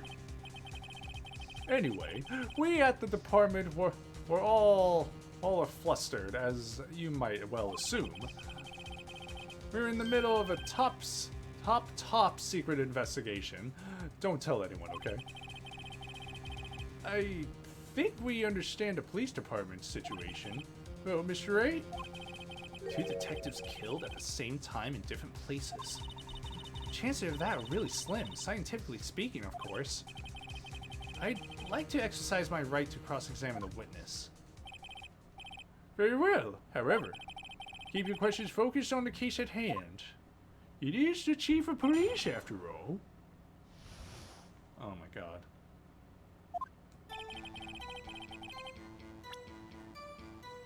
Oh my god. Someday that's when I like try to record shows and stuff on my TV. So, this knife is special. All right, this knife is special, but I can't say how. Out here, all right. Excuse me, special? Mm-hmm. Hard to come by this particular knife anywhere else. Might that special thing be this little tag? Oh, sorry, Raito, but I can't say that now. Not that. You've established that the knife in Goodman's chest was this knife. Now, why was there another knife at the scene of the crime? That's quite a mystery. And like a mystery, it's wrapped in something. A muffler. Oh, unless there's evidence to prove connection between this knife and Goodman. This knife was found on the scene of our crime. I think that makes it connected to the case, don't you? I see, there's a lot of things that go on at the department I can't explain. Wait, that's why the opening scene was like that. That's why the opening scene was like that, because it showed that 2 murders were happening at the same exact time. Wow. Okay. It was, like, to me, I was just like, why is this like a James Bond shit? So 2 murders were happening at the same exact time. Now, was it on purpose or was it by accident? It's just like super convenience. Yeah, you can't explain. It's delicate. Okay, sorry, Raito. Maybe there's something about the knife that can give us a clue. Let's examine the knife while we can, Raito. Evidence that links the knife to Detective Goodman. I think perhaps the pieces are falling into place. I should try presenting the that's had me stumped all this time. So, how were things down at the department? Wait a second. Okay, so, hold on.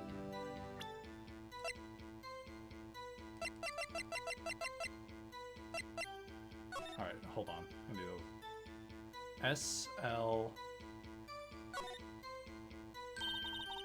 There's a small tag on the knife. It says SL92.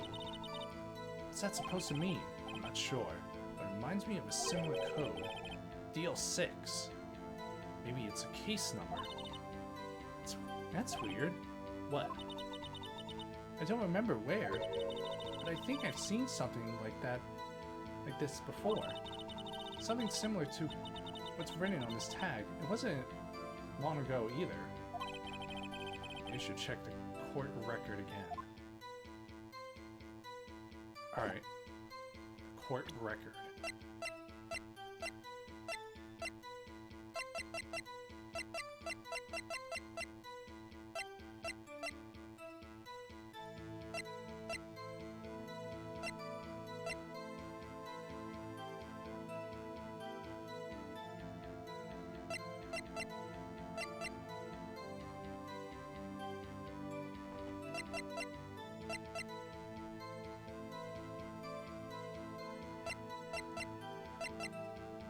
Wait. SL92. I can zoom in? Oh, sweet. Okay, SL92. So SL92.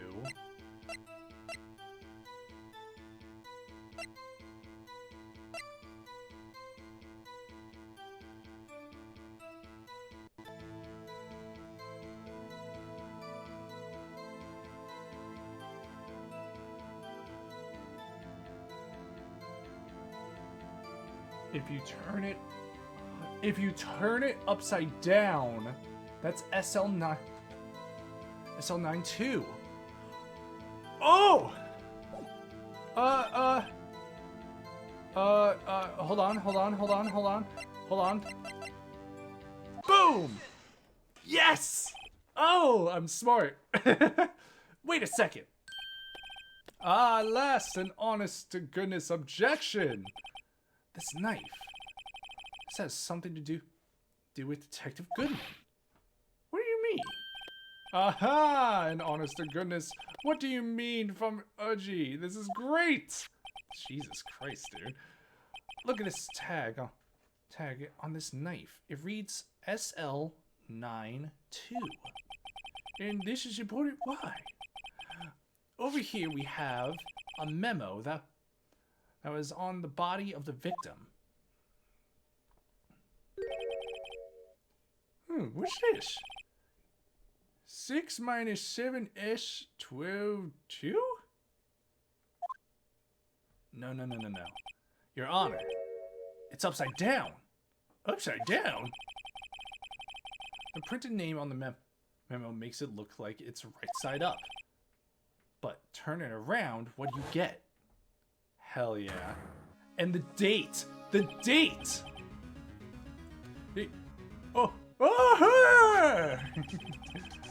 Whoever wrote this note was holding the paper upside down. SL9. That's the same date that is written on the knife's tag. Order! Well, Chief? Oh, well. I guess the cat's out of the bag. You win, righto? I win? What game is this guy playing? That's true. What the hell is he saying? This knife was evidence in a case. It was stolen from the department's evidence room. What?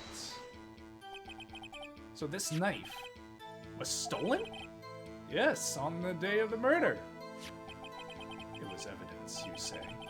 Was it, in fact, a murder weapon? Nice!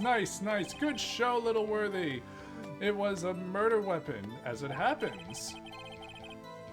It was evidence from a case long since solved. So this knife was stolen on the day of the murder. And it was found in the exhaust pipe of Edgeworth's car. Hard to think there isn't a connection there.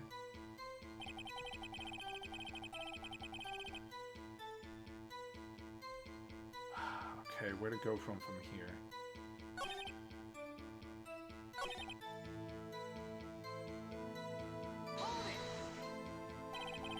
Something happened at the police department too, huh? You got a good look in your eyes there, righto, my boy. Sharp, hungry. So, something did happen. And why wasn't I informed? Why weren't you informed? Well, why didn't you ask? No matter, I understand. You were busy. With Lana's case and all. Well, what happened? What happened at the police department that day? A detective was killed at the police department. So, see? What a mess. Well, geez, man, explain a little bit more. On the same day that the detective was killed in the prosecutor's parking lot, another detective was killed at the police department? That's a fact. Surprising, isn't it, Udgy? I'm at a loss for words. I don't know what the fuck's going on anymore. And the prosecutor. And the perpetrator. Do you have a suspect?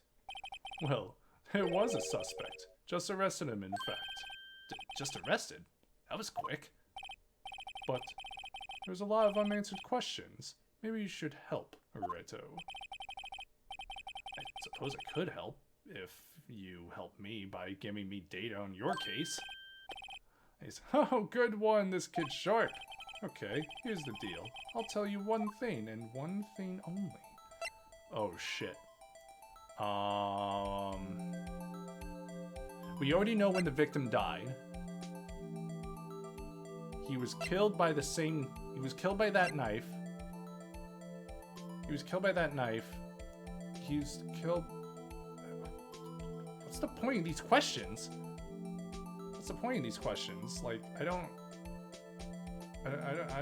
not understanding. Like,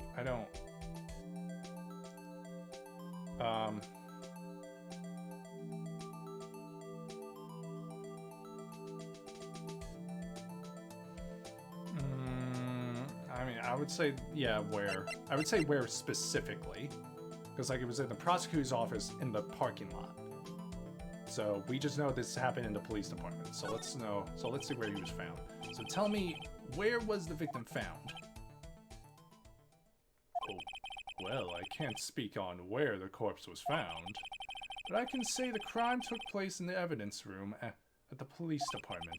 The evidence room? Wait a second. I have heard of that. The evidence room? Didn't he mention that in his testimony just now? So that was evidence in a case that was stolen from the department's evidence room. Oh. There's the connection between the two cases. You seem happy, Mr. Wright. Happy?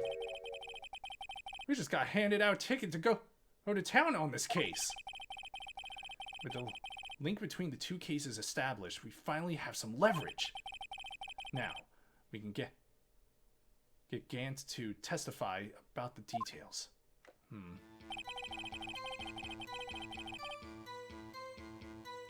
It's not officially linked to this here case, so I can't talk much about it. No, it is linked to this case. We just said it was linked. Chief, the defense's position is simply this. The connection between these two cases have already been proven. Huh, you don't say. Well, how with it, Writer? What's your connection? Yes, how with it, Mr. Wright? The connection is the place mentioned in the testimony you just heard. We just heard. The knife found in the lot was stolen from the police department's evidence room. Not to mention the victim had on him the case number on the knife's evidence tag. And we also know that the detective murdered at the police station was killed in the very same evidence room. Indeed. There do seem to be too many connections for it to be coincidence. God, I hate this long pause by him. You two make a good pair. It took my men 2 days to figure out what you deduced right here. Chief, don't go parry me with this man. So many unnecessary feelings. I request that you release your information on the victim at the police department. See, that's the tricky part.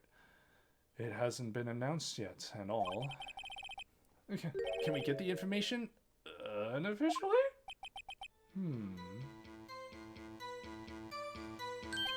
Sure, why not? It's unofficial after all. But really? Who would have guessed? I know, from the chief of police, right? I'll cooperate, but I can't reveal the name of the victim at the department, okay? Hey, yes you can if it's unofficial! If you're going to tell us a little, why not tell us everything? Ah, well, case information is sticky stuff. You have to do everything properly. Oh, well, I guess I might as well try to get what I can out of him. Sure? Nah, ID number? Okay, how about you tell me the victim's ID number? Sure, why not? It's not like you'll be able to tell who it is from that. Of course not. You won't tell me their name after all. We keep a tight lid on ID numbers, so don't go getting your hopes up. The number is... Dramatic pause. 5884218.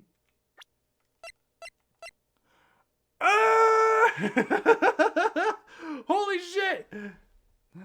Holy shit! Sorry, I forgot that I turned my mic down. I'm gonna keep it at like a little bit though, because I'm screaming a lot. Holy shit! Holy shit! Wow, that's quite long. And we have to remember these. It drives me nuts. Eat, chew. I can't do it. You didn't even get the first two numbers right. Well, Mr. Wright, does this tell you anything? The ID number of the victim at the police department was this. This tells me something.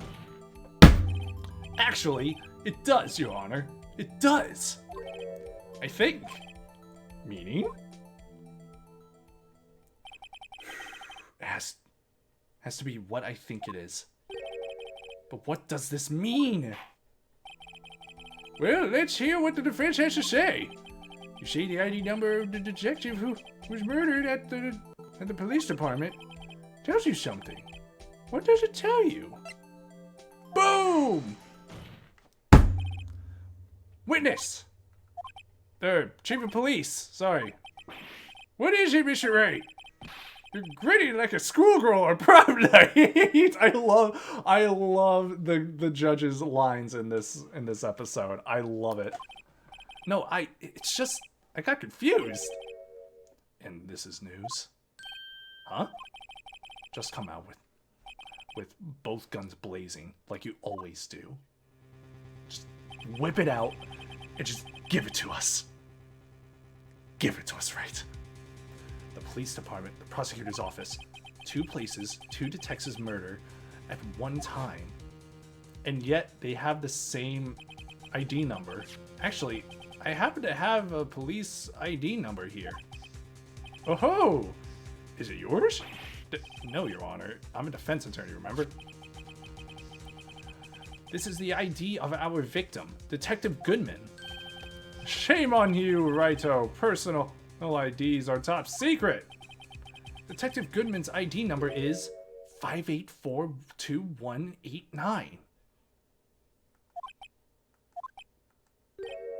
And this means what exactly? Huh? Wait, that ID number we heard from the chief earlier. It started with 82. I forgot. You didn't even get the first number right. Again! The number of the chief of police gave us was 5842189. Wait a second, right? What does this... mean? That's what I want to know. The 2 ID numbers are identical. In other words, the detective killed in the police department's evidence room was Bruce Goodman. What does our witness think about that? Sharp as a tack, Righto. Sharp as a tack. But wait, Detective Goodman is our victim. He's our victim first. You can't have him. He was killed at 5:15 in the underground parking lot. Yet a detective, Bruce Goodman, was also killed in the police department, in the evidence room at the same exact time. That's impossible. So, what we're saying is, the same person was killed at the same time? That's impossible. Man, my teacher and her sister are freaking mediums. That's right, they're spirit mediums, and I think I hear one of them in my head right now. What? And in a completely different location? Order! Chief, what does this mean? No. What I want to know is, why didn't I hear about this? Yes, it's top secret, fine, but I'm the prosecutor in charge of the case. And now, just wait a second, Worthy. No need to get all flustered. Your Honor, the police department has made a grave error in this case. Wait. I said wait. Or didn't you hear me? The oversight, the grave error. Mr. Edgeworth, they're yours. What? How dare? We informed you yesterday. I believe it was our Officer Meekins, who brought you the news. Oh, shit, because he did it. That's right, he didn't accept it. Oh, fuck. Officer Meekins? Mr. Wright! Where have we heard that name before? Wait! Aha!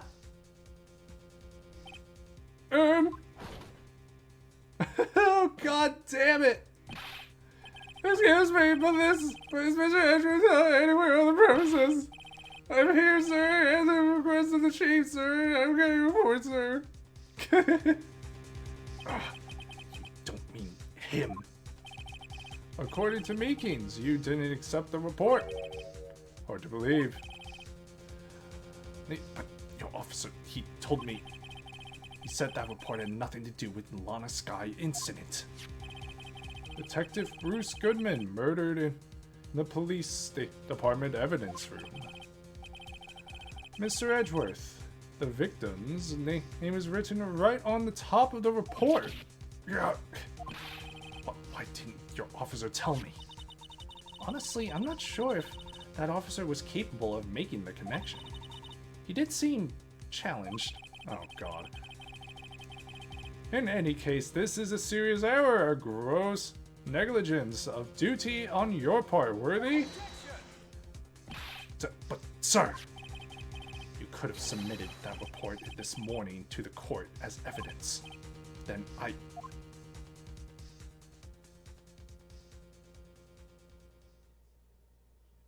God. Stop.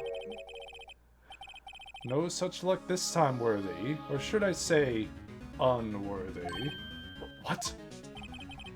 Now, what was the second rule of evidence law, Well, Mr. Wright? Huh? Oh, well, it's, Rule 2. Unregistered. Certain evidence presented must be relevant to the case on trial. And how is this rule relevant? Normally, you submit a list of evidence to be used in court before the trial. This report wasn't on the list. So, what does this mean? I couldn't submit this evidence until a connection was proven in court. The connection was just proven by Raito over here. Good job, Raito, my boy. Maybe I should call you Worthy. I was just doing my job. No. No! Jeez. Not right. It seems, you've come to an end to this trial. Whew, boy. I know you're going through a tough time, Worthy. So, what with all those rumors? You were even in the defendant's chair just this past December. I apologize for this terrible lack of due diligence on my part. Mr. Edgeworth, Please, just give me one day. I'll get to the bottom of what happened. If it's the last thing I do. you'd better get results this time, really. You have my profound apologies, sir. Poor Mr. Edgeworth. I don't think there's even been an error as serious in the history of this court. I will grant one further day as the prosecution has requested.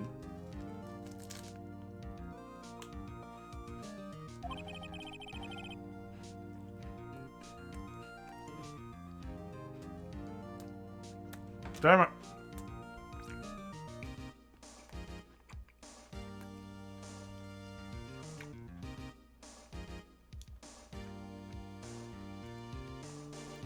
Ah.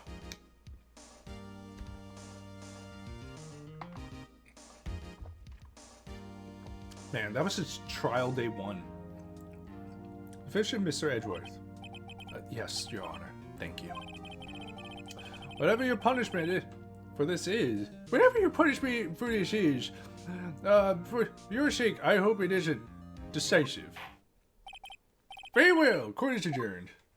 Get the hell out. Still have a bunch of bentos to eat. To be continued.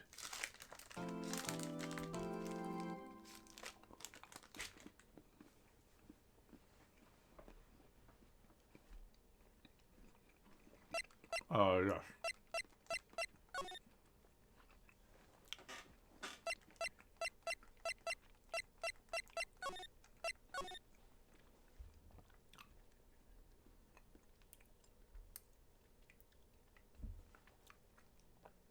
Oh boy. I feel like I'm gonna have to finish this on another day. Let me see here.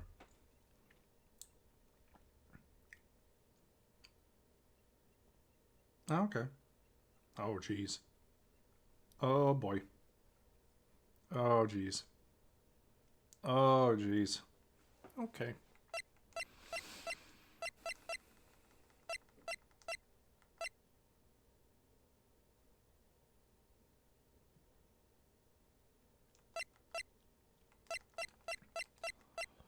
Okay. Alright. I might go for like another hour or so. I just looked and there's still a lot going on. Mr. Wright. So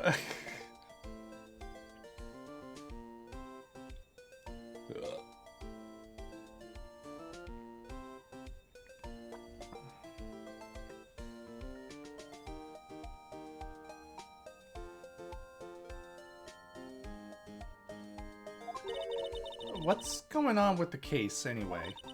I'm a little confused. Huh? Let's see. What is going on? The victim, Detective Bruce Goodman, was stabbed to death after 5 p.m. on the 21st. He died in the prosecutor's parking lot in the police department's evidence room. What's this? And the evidence room part? Prosecutor's office and the police department are 30 minutes apart by car. Well, that's what we're going to find out, or try to at least. Alright, let's do it. I see she's in good spirits, but I'm not sure what's going to be much help with this. Don't be so sure, Mr. Wright. Huh?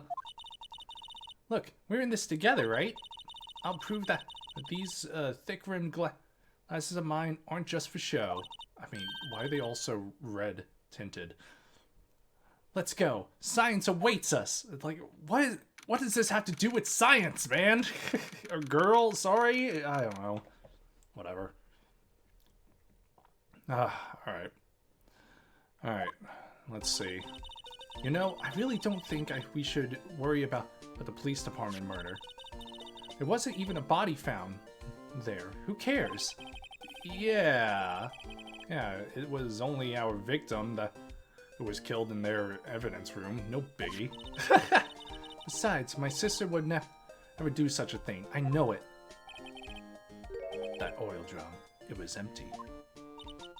The oil drum kicked over by the chief prosecutor was brimming with water. My sister erasing evidence at the crime scene. Never. Even though she says that they don't get along, Emma really likes her sister. That's not it at all. It's just, we're both professionals at what we do, and I trust her. Big words for a high school student. Well, rather there was blood on the floor or not.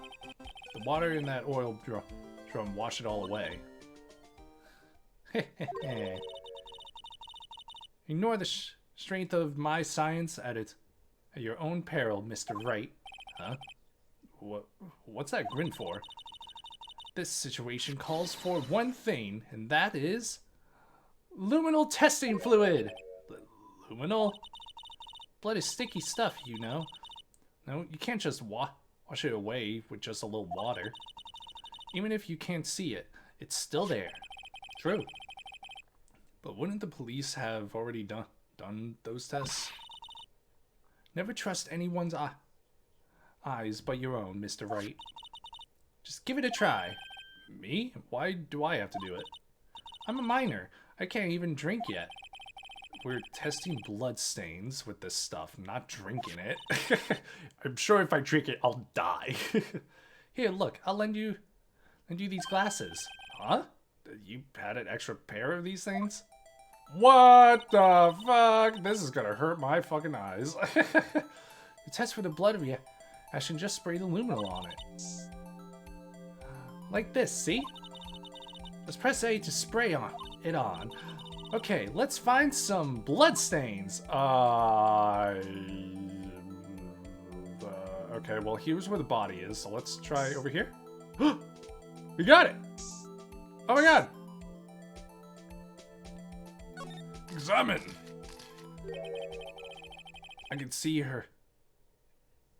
See your eyes shining behind those glasses.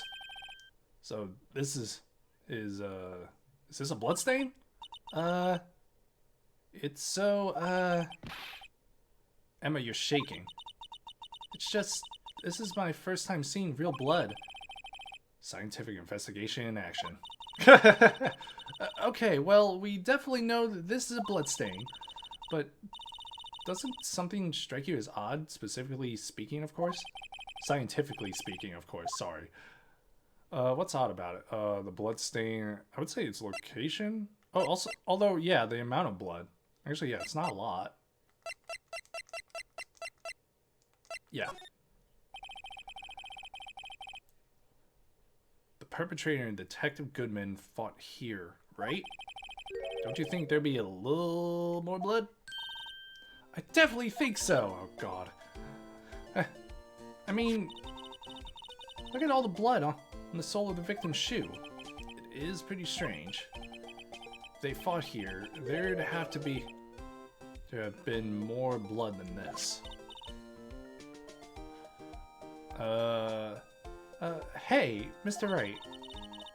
I'm gonna look up the floor plans when we find bloodstains, okay? Alright.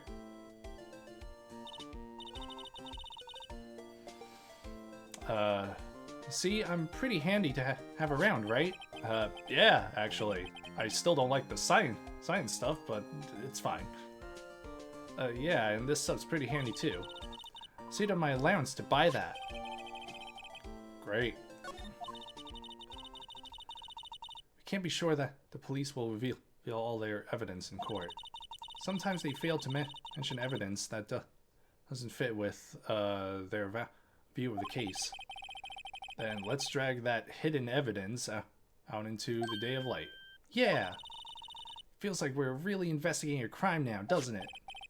Guess I should give this spray on anything suspicious. Huh? Oh, fuck. I wonder how that fluid of yours would react to a nice deli box. Miss Star? You only trust your own eyes, hmm? Not bad, you two. Here you go. This day-old deli box is on the house. Great. Sorry, it's just that kind of lead eating doesn't really get my mouth watering. Great. Alright. I guess we'll just talk to her. You certainly put me in a tight spot today. My apologies, Miss Star, but... No, it's okay. It was my fault. Oh, we know.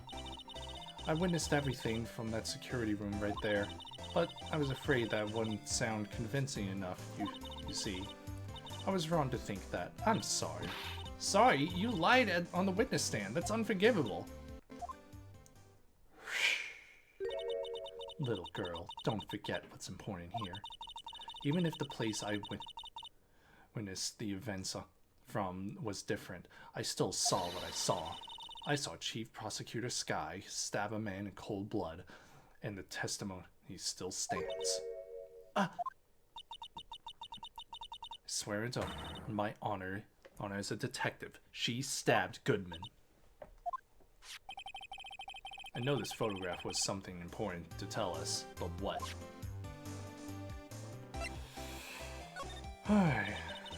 So you were a detective, weren't you, Miss Star? Yes. It was a long time ago. Well, 2 years ago. No matter how hard the criminal... Oh, when they faced me... They coughed it up. Coughed it up. They confessed. They babbled like babies. You know. I may seem like a demon sometimes, but I can be an angel too. I wouldn't doubt it. Every day I dragged the dirt out of the mouths of suspect after suspect, and before long they called me the cough-up queen. Oh, and here I thought someone had gotten food poisoning from your lunches. And you were let go or fired? Okay, I don't need to hear this again. It's all because of that case. The SL9 incident. God damn it! There's another one! SL9? Wait, she doesn't mean... God damn it. Alright. Hold on. Alright, so...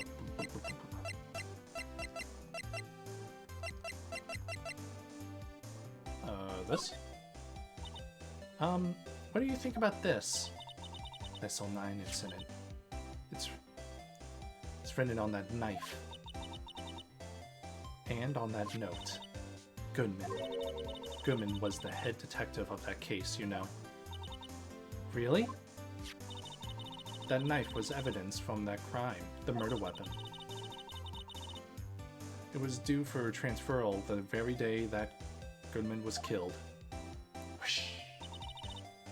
As I suspected, SL9 isn't over.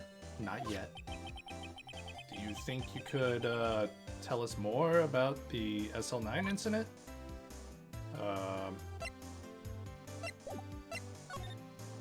Shit.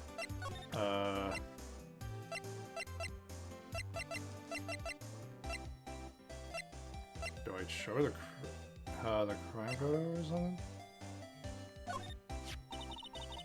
If you think about it, I could have taken that picture from the guard room, but even I get flustered sometimes. So you went straight to the scene of the crime. I rushed towards the chain link fence in an effort to stop the murder. That's when I took this photo, yes. In other words, 5 minutes after the crime. Those 5 minutes are the whole problem. A hole in my testimony, as it were. 5 minutes weren't the problem, Miss Starr. You lying was the problem. Listen, little girl. I've had my testimony disregarded before. And I wasn't going to have it disregarded again. Just like that time. That time? Oh, for... that time? Okay. That incident really opened up my eyes to the truth.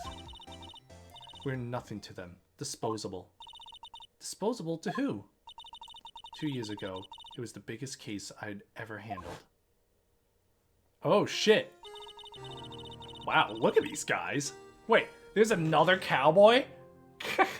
Whoa, look at what she's wearing. Jesus Christ. And I believe that's Goodman, but he kind of looks like Dick Tracy.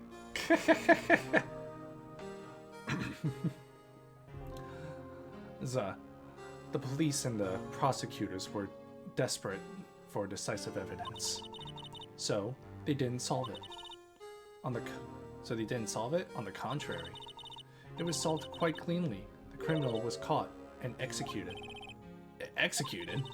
Yes, the criminal got what was coming to him. It doesn't get any cleaner than that. The only problem was, they never did find decisive evidence. Not a shred. What? But the criminal was executed, right? On the basis of evidence of a sort. Made up evidence. But what? You mean they executed someone with fabricated evidence? The best part came several months after the trial. Every detective involved with the case was dealt with. Some were demoted to patrolmen, others found themselves out of a job. That's why Officer Marshall is an officer, not a detective anymore. And you were one of those? Myself and one other person you know well. Wait, could it be? Exactly, Detective Jake Marshall. Oops, I mean Police Department Security Detail Officer Jake Marshall. As professional detectives, we investigated that case from every angle. Jake was particularly determined, and then it was over, and he was demoted. However, he hasn't forgotten, and neither have I. You haven't forgotten SL9? There was another side to that case, a hidden side, and that's what we're after now. And no one up in their fancy offices can stop us. Wait, those lunches you sell, there's only one reason I come to sell lunches in this accursed office. I come here to meet old friends, boyfriends that could help me investigate. Miss Star's old boyfriends? How many does she have anyway? Just when all detectives on SL9 have disappeared, we find new evidence. There has to be a connection. So, Rookie. What? It seems like you're serious about investigating this case. Yes. Ooh. Then you should take this. A Salisbury steak? Lunch? I know a certain guy who might help you if you tempt him with this treat. Oh! Give it to Marshall. Miss Starr? Officer Marshall, is he your, are you his... Are you going out? Why do you want to know? I was just wondering what happened to him. A long time ago, when he was helping my sister do cases, he was so nice. He got along so well with my sister. It made me jealous. What? And he was nice to me too, back then. That'd be when Officer Marshall was a detective. But now he's so cold. Jake and I are merely cooperating in this investigation. We're putting the past to rest, as it were. Nothing more than that. I see. Thank you. To Jake Marshall. What? Jesus Christ. Okay, girl, decide. Decide. Do you want Edgeworth? Do you want Marshall? Come on. Do you want the cowboy or the man with the dark past? All right. Okay. All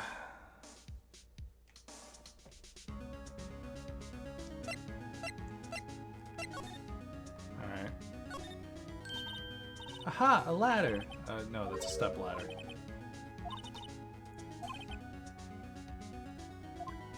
Okay. Can we actually go to the guard station? Oh my god, we don't need this.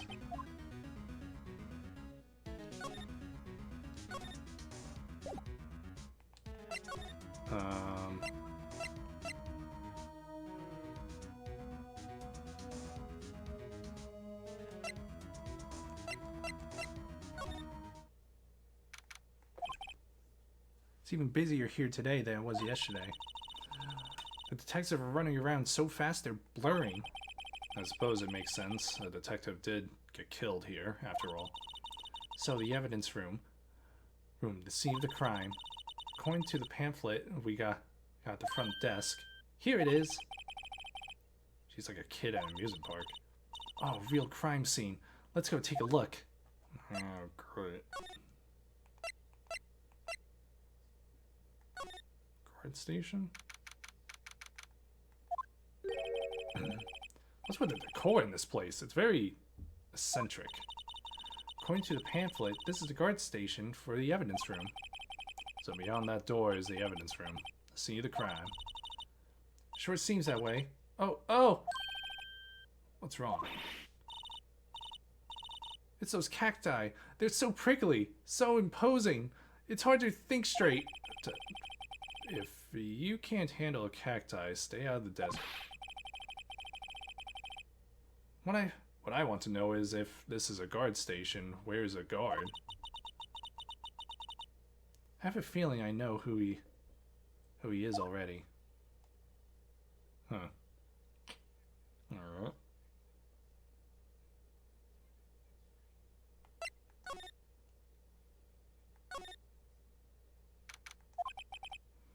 This place is charged with frantic energy. As always. Please! Huh? Wasn't that... One steak lunch, please. Oh, it's you. Detective Gumshoe? Now's not the time for chit-chat, pal. I'm a busy man. What I really need is a steak lunch from Lunchland. Oh, you mean one of these? Actually, it's not for sale. Oh. I think I just heard the sound of his heart breaking. Now's no time for despair. We've caught our criminal. Now we just need evidence. Criminal? You mean... You heard that the stabbing in the police department evidence room, right, pal? Yeah, I know about it.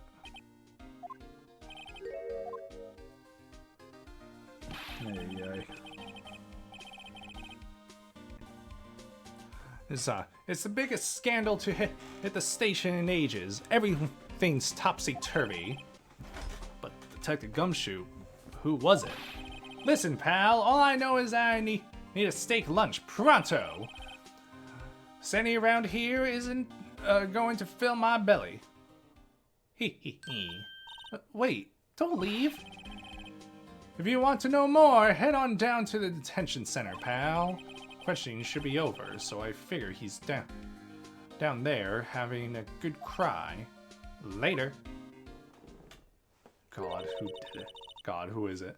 He ran off to the evidence room. Well, this investigation is off to a running start. Great. So we're going to the detention center, I guess. Where is it? Where is it? Where is it? Where is it? Where is it? Where is it? Where is it? Where is it? Where is it? Where is it? I don't... Huh?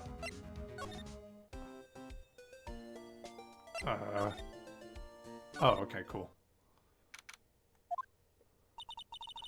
Still, I do feel better about things, a little. I mean, they caught the person who stabbed Detective Goodman, didn't they?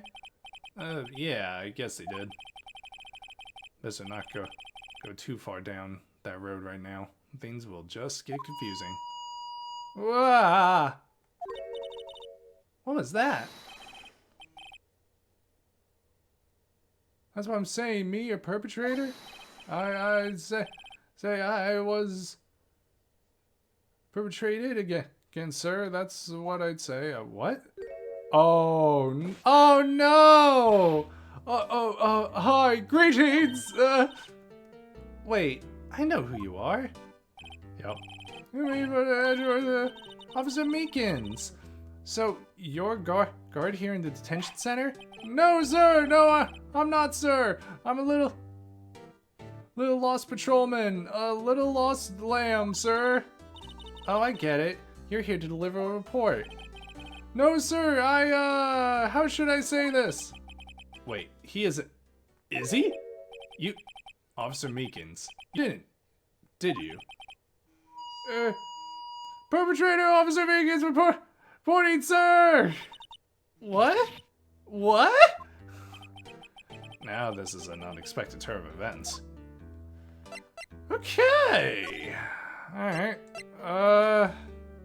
Man. Of all people. Sir, patrolman with general affairs, sir, sir! Ow. I can hear you fine, Officer Meekins. I had some business that day, sir, and so I went to the evidence room, sir. The guard station in front of the room was empty, sir. So normally there's a guard at the evidence room. Yes, you don't need to take note of that. That's right, sir, because evidence is kept in the evidence room, sir. Now the security officer was none other than Officer Marshall. Marshall? Then, sir, I happened to glance at the security room monitor. That's when I saw him, sir. A suspicious person in the evidence room. A suspicious person, sir! A suspicious person! Oh my god. What the heck is this guy doing? So, what happened then? After that, sir, everything went white. I saw red. I blacked out. And when I came to, I was here in the detention center. How long were you out? Days? Might I ask, what happened to your hand? Sir, there was no No one to bandage me, sir. So I did what I could to wrap it up, sir. Bandage on his hand. Just like Miss Guy. Huh. Yet another similarity between this case and the one in the prosecutor's office. First things first, tell us how you hurt your hand. I guess we just keep going. I don't mean to pry, but you are the perpetrator, correct? You killed Detective Bruce Goodman in the evidence room, right? Sir, please don't look at me with those sad puppy dog eyes, sir. If you have to label me as perpetrator or victim, sir, then label me victim. I would, but you happen to be in detention. And alive, and well, at that. Oh yes, well, that's true, sir. I suppose you could say that. Did you know the victim, Detective Goodman? Well, sir, if I had to label him as a stranger or a total stranger, then I'd say he leans heavily on total stranger side. So, you didn't know him. Sir, I work in a tiny department devoid of light and other creature comforts. I don't know any detectives. So, if he was a total stranger, why did you stab him? Sir, I had no intention of killing him, sir, none! Nor do I have any recollection of killing him, sir. At least someone around here is more confused than I am. By hand, did that happen during the course of the crime? Well, you see, sir, Don't you think you should just confess? But but there was nothing I could do. Nothing you could do? Sir, to tell you the truth, sir, when it happened, when the detective pointed that knife at me, I just hollered, sir. And the next thing I knew, I was unconscious. The next thing you knew, you were huh? Then when I opened my eyes, I was alone in the evidence room, sir, all alone. Alone because Detective Goodman had disappeared. What? Then when I looked down, I was gushing blood from my hand, sir. Oh, the shock, oh, the sorrow, sir. Can't you imagine how I felt? The victim's body disappeared? That's some story. Anyway. Yeah, let's just, I'm just gonna ignore all this. Wow, everyone looks deadly serious here. Well, there was a vicious murder of a detective down in the police department. Yes, but the same detective was killed at the same time in the prosecutor's lot. It makes my head hurt. Well, first things first, let's go check on the police department crime scene. Yes, you sound dead set on investigating. But don't mess up, or we could wind up dead. I doubt anyone wants more mysteries or dead bodies around here right now. But it doesn't look like anyone's going to help us much either. Alright.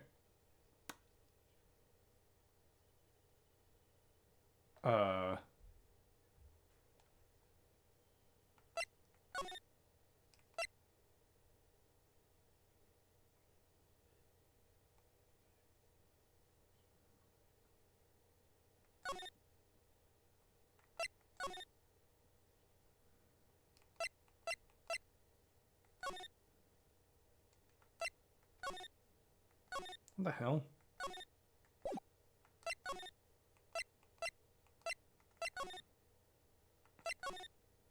Is there something I'm missing? Okay.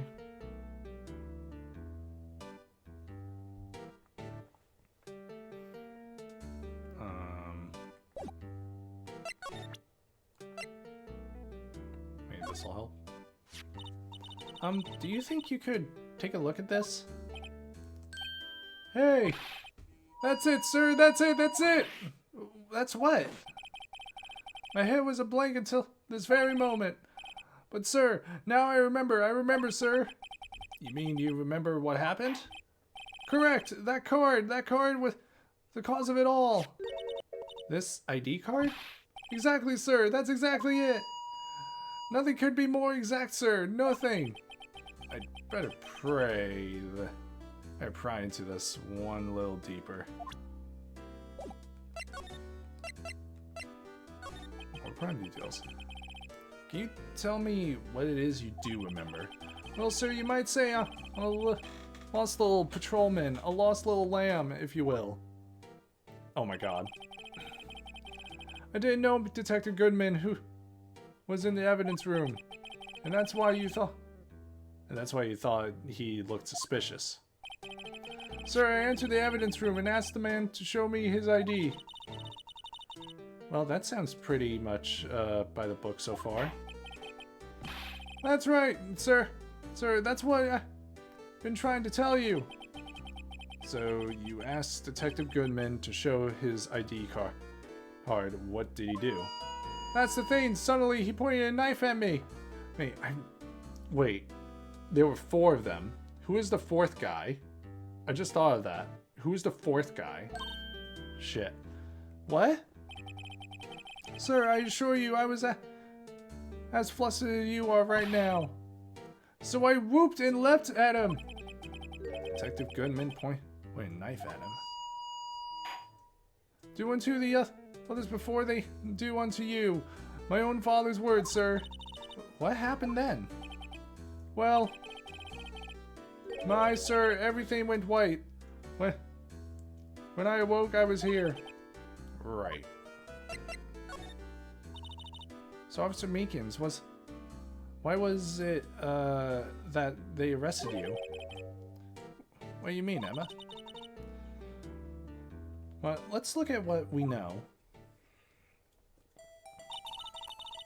Now, Officer Meekins doesn't know Detective Goodman, and the victim whom we met at the scene of the crime didn't show his ID card.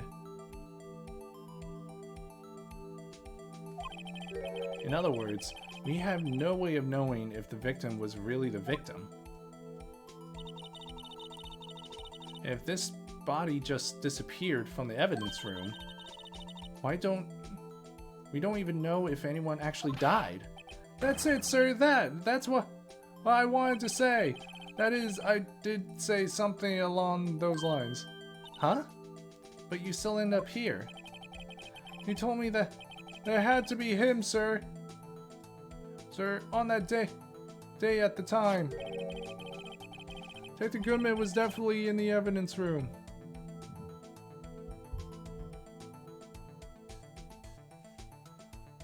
No. But you don't remember the events clearly. No, but the videotape is quite clear. Huh? Videotape? From the security camera. The crime, my crime, the crime I swore to stamp out. It's there, it's me, it's on tape. And you waited until now to tell us this? I'm sorry, really sorry, sir. I'll hand over my badge. I don't deserve it. No thanks. I have my own. Well, guess we'd better go check out the crime scene. Shit, dude. What the hell, dude? Hey, Mr. Wright. Look who's standing at the Chief Detective's desk. It's Police Chief Gant? And you're sure this is all, hmm? You know what it means if there is anything missing. See, sir, I'm sure it's most likely totally perfect. We checked all of his drawers, lockers, garbage cans, bags, coat pockets, and under his seat cushions, behind his computer monitor, inside his personal coffee machine. I see. Well, if anything does turn up, you call me right away. Deal? Yes, sir. Sir, we'll scour the place again, sir. Chief of Detectives looks a little flustered. Ha! Righto, my boy. How you been? Swim much? Oh, Chief Gant. Report for duty, sir? Why are you saluting him, Mr. Wright? I don't know. I'm scared of him. Is Edgeworth going to be okay? Oh, Worthy. Oh, you know, they're doing a little inquiry committee with him. Sounds like an inquisition. Yep, well, they've had no end of trouble with the boys since last year. You mean the incident at Gourd Lake? It doesn't look good having the top prosecutor sit in the defendant's seat, does it? And you got someone else found guilty in that case, right, righto? Von Karma. A legend he was, undefeated in his 40-year career. But in court, you fixed it, so he was caught for forging evidence. Wait, I didn't do anything wrong. He did forge evidence. In any case, the prosecutor's office is a bit of turmoil, you might say. Why, they do just about anything to restore their reputation. Now, depending on what that inquiry committee decides, it could be bad for Worthy. What? Great. It's downright odd, I tell you, the detective getting killed on their turf. Too, I mean. They're being the prosecutors, I assume? Scientifically speaking, it's impossible. Yes, but that's what the evidence is saying. Goodman was stabbed in 2 locations at the same time. That's what it says. What evidence is this? Now, righto, I can't give away all of our secrets just like that. And this is this in particular, well, it's a little sensitive, and I can't talk about it. I was expecting much anyway. So, you know, one thing I hate most of all is hiding stuff. Secrets. Can't stand them. But, you know, it's a full-time job just keeping the chief of detectives trapped shut. Oh, he was the one you were picking on earlier. Huh? You saw that? Whoops. I wonder what it was that he wanted the chief detectives to do. Let's see if, kind of discreetly ask him.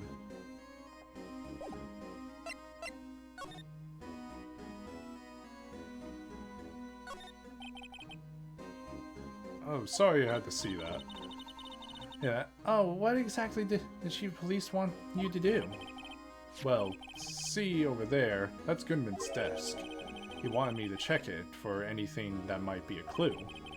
They took away every last piece of garbage in the trash can. So nothing belonging to Detective Goodman is still here. Of course not. Well, except for this. What? You kept something? Sure, why not? It's not important. He didn't even finish writing it. It's a lost item report, but it's only half complete. Lost item? Did Detective Goodman lose something? The date on it is February 21st. Better make a note of that just in case. Hey.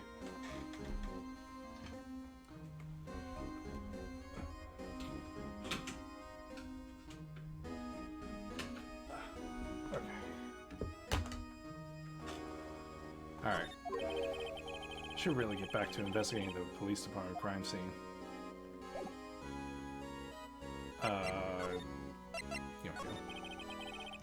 Actually, I was wondering if I could ask you a favor. Hmm? Well, I never thought the day would come when Raito asked me for help. I was wondering if we could investigate the evidence room. Oh God, that stare. That 1,000-yard stare. Now, Raito. Actually, I'm sorry, I don't need to investigate after all. Raito, please, do I look like a selfish man? Hmm? Heck, if anyone asked me, Me, sir, can I borrow $50? I'd give them $50, no problem. So go ahead, investigate that room to your heart's content and knock yourself out. Just goes to show, you never know until you ask. And for you here, you can borrow this. Hey, this is a detective card, isn't it? That's a special card for guests, so don't lose it. Yes, sir, it's an honor. You just run along and do your best now. Later, folks. Wow. It looks pretty cool. Cool on my lapel. Lapel? Doesn't it? Just think, a real ID. You see, Pappy? Yes, sir! Because, sir, we get to go into the evidence room now, sir. I think this place is a bad influence on a girl. Anyway, psychometrics.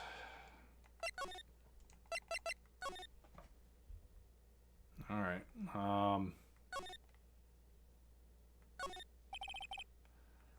beyond that door.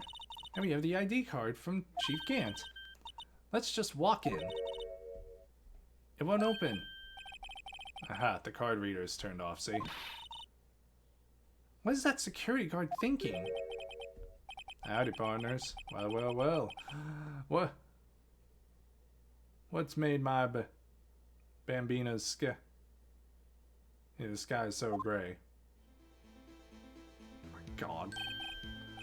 Officer Marshall! Why does it have to be him? What's that? Why does it have to be him? Look for?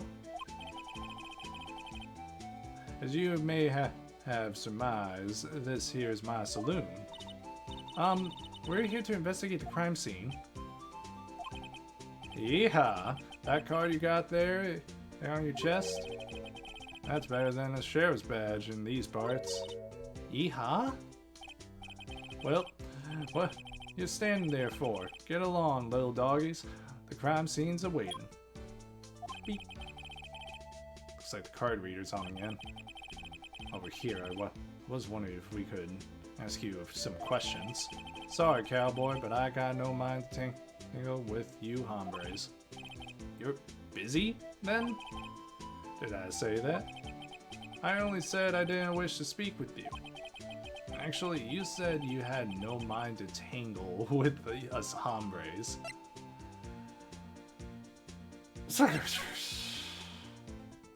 Alright.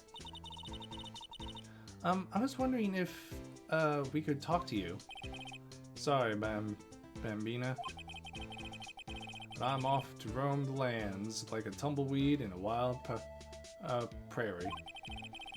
Like a gunslinger loading his six-shooter, I say a little prayer. What was that all about, Mr. Wright? I think he was just too hungry to talk.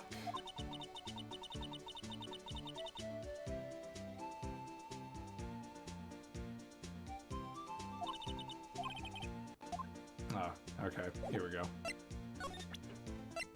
That's right. Here you go. That smell. Reminds me of Texas. So, Officer Marshall, you're from Texas? No, I just saw a special on television the other day. Is this from my baby? Yeah, Miss Starr. What's this? What's wrong? Filet steak lunch. I see. I don't see. I wonder what it means.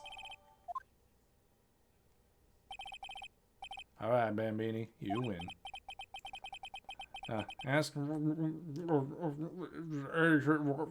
Smack. Finally, it seems like. He's willing to talk. Alright, cool.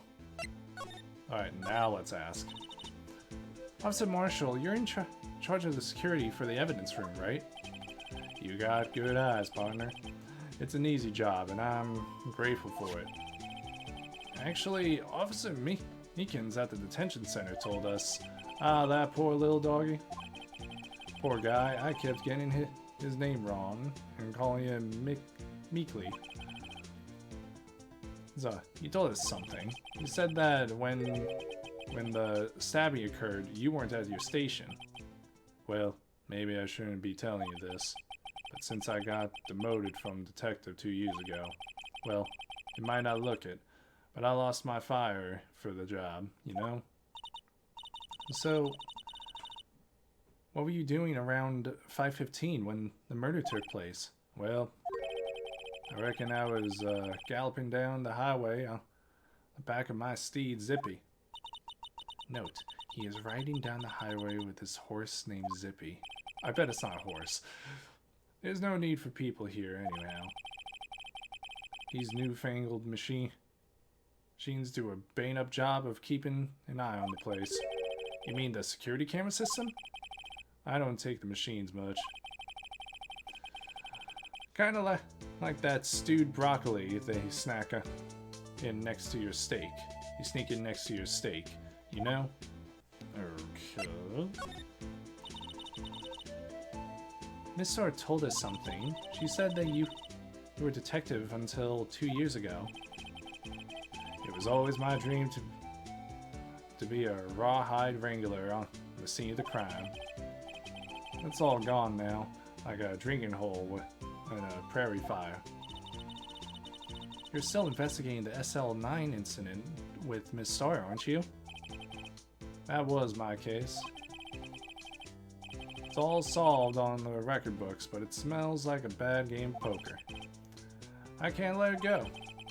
That's all there is to it. What kind of case was it, anyway? We've heard the name so many times, but no one tells us what exactly happened. There are some things you're better off not knowing, Bambina. Anyway, that case is officially dead as of 2 days ago. 2 days ago? The day of our case? That's right. The evidence transferals. Edgeworth was talking about the transferals too. Shit. So, I know what maybe two of the machines in here. I know what maybe 2 of the machines in here do. Only 2 of them? There must be a dozen. Like I said, Bambina, me and machines, well, I like them about as much as I like stewed cauliflower with my steaks. The easiest ones to understand are these here security cameras. These ones that he mentioned. If nothing happens, the tapes are automatically erased every few hours. And Officer Meekins and Detective Goodman, are they on one of those tapes? I reckon they might be. You're the security guard, and you reckon? One more thing. When you go into the evidence room, you need an ID card. That's the card reader by the door. The card reader leaves a record of every ID card that passes through. Oh shit.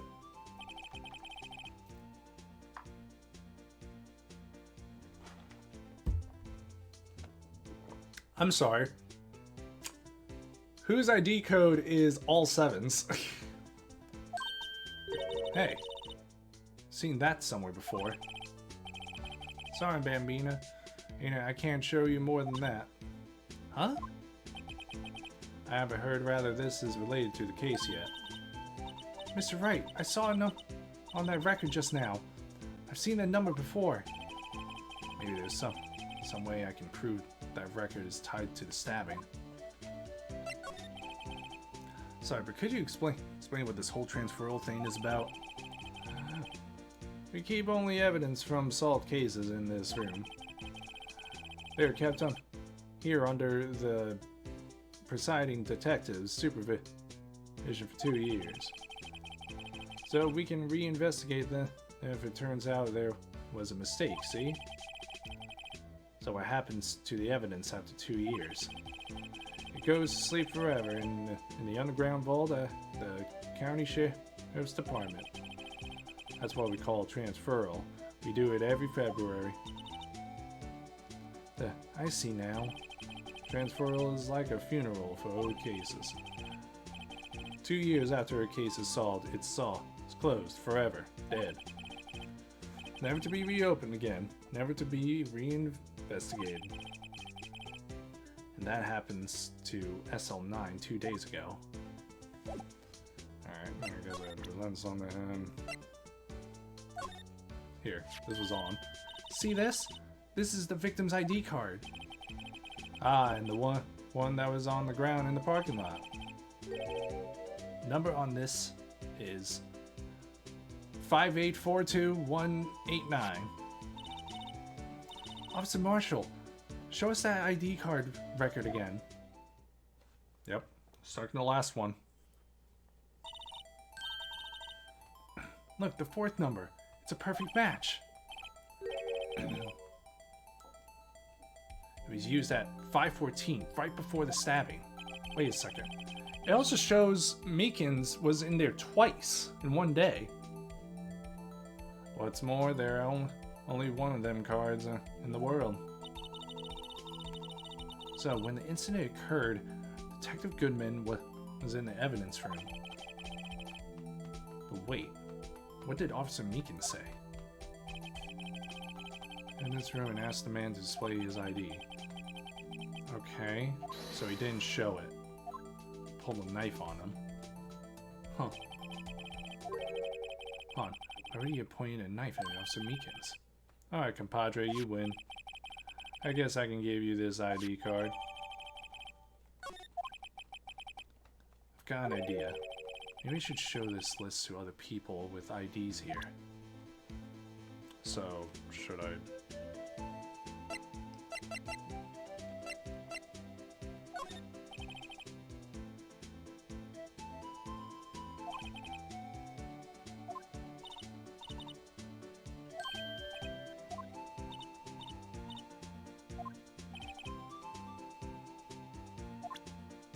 Alright. Guess that's it. Alright, evidence room. Oh, jeez. What the fuck? It's quiet. The investigation must be over here. So this is the evidence room. It's kind of like a graveyard. Graveyards are supposed to have grass and trees. This feels more like a morgue. Nice try, Mr. Wright. You can't scare me. Ah! Ah! Ah! Oh my god, she slapped him, didn't she? Sorry, I thought you were a ghost. I would recommend going around smacking ghosts on the head, pal. Aw, man, I wish there was like a red mark. So is it true what I heard? Alright, so please do look like a selfish man. Heck, man. Alright, what's your time? Blah, blah, blah, blah. Yeah, it's true. So Chief of Police Gant will loan anyone $50? Even me? So that's what you were talking about? Actually, I was put in charge of the investigation for today. Just for today? Boss for a day? But guess what? You got permission from the chief, so now you're boss for a day. Gee, thanks. First of all, you'll want to, sorry, I got confused. Want to have this? See the stabbing. Okay. Let's actually look at that. Alright. Kind of should... Oh, shit. Oh! He messed up. He messed up. Now it's a 9. Ooh. I'm still wondering who the all 7s is. See, okay, so the only other person that went in was Meekins, but he went in again before then. Wow, nothing is there. Okay. Okay, Gumshoe. Oh my god. There's still so much to do. I don't think I can get this done today. And I'm not gonna be able to stream tomorrow. Shit.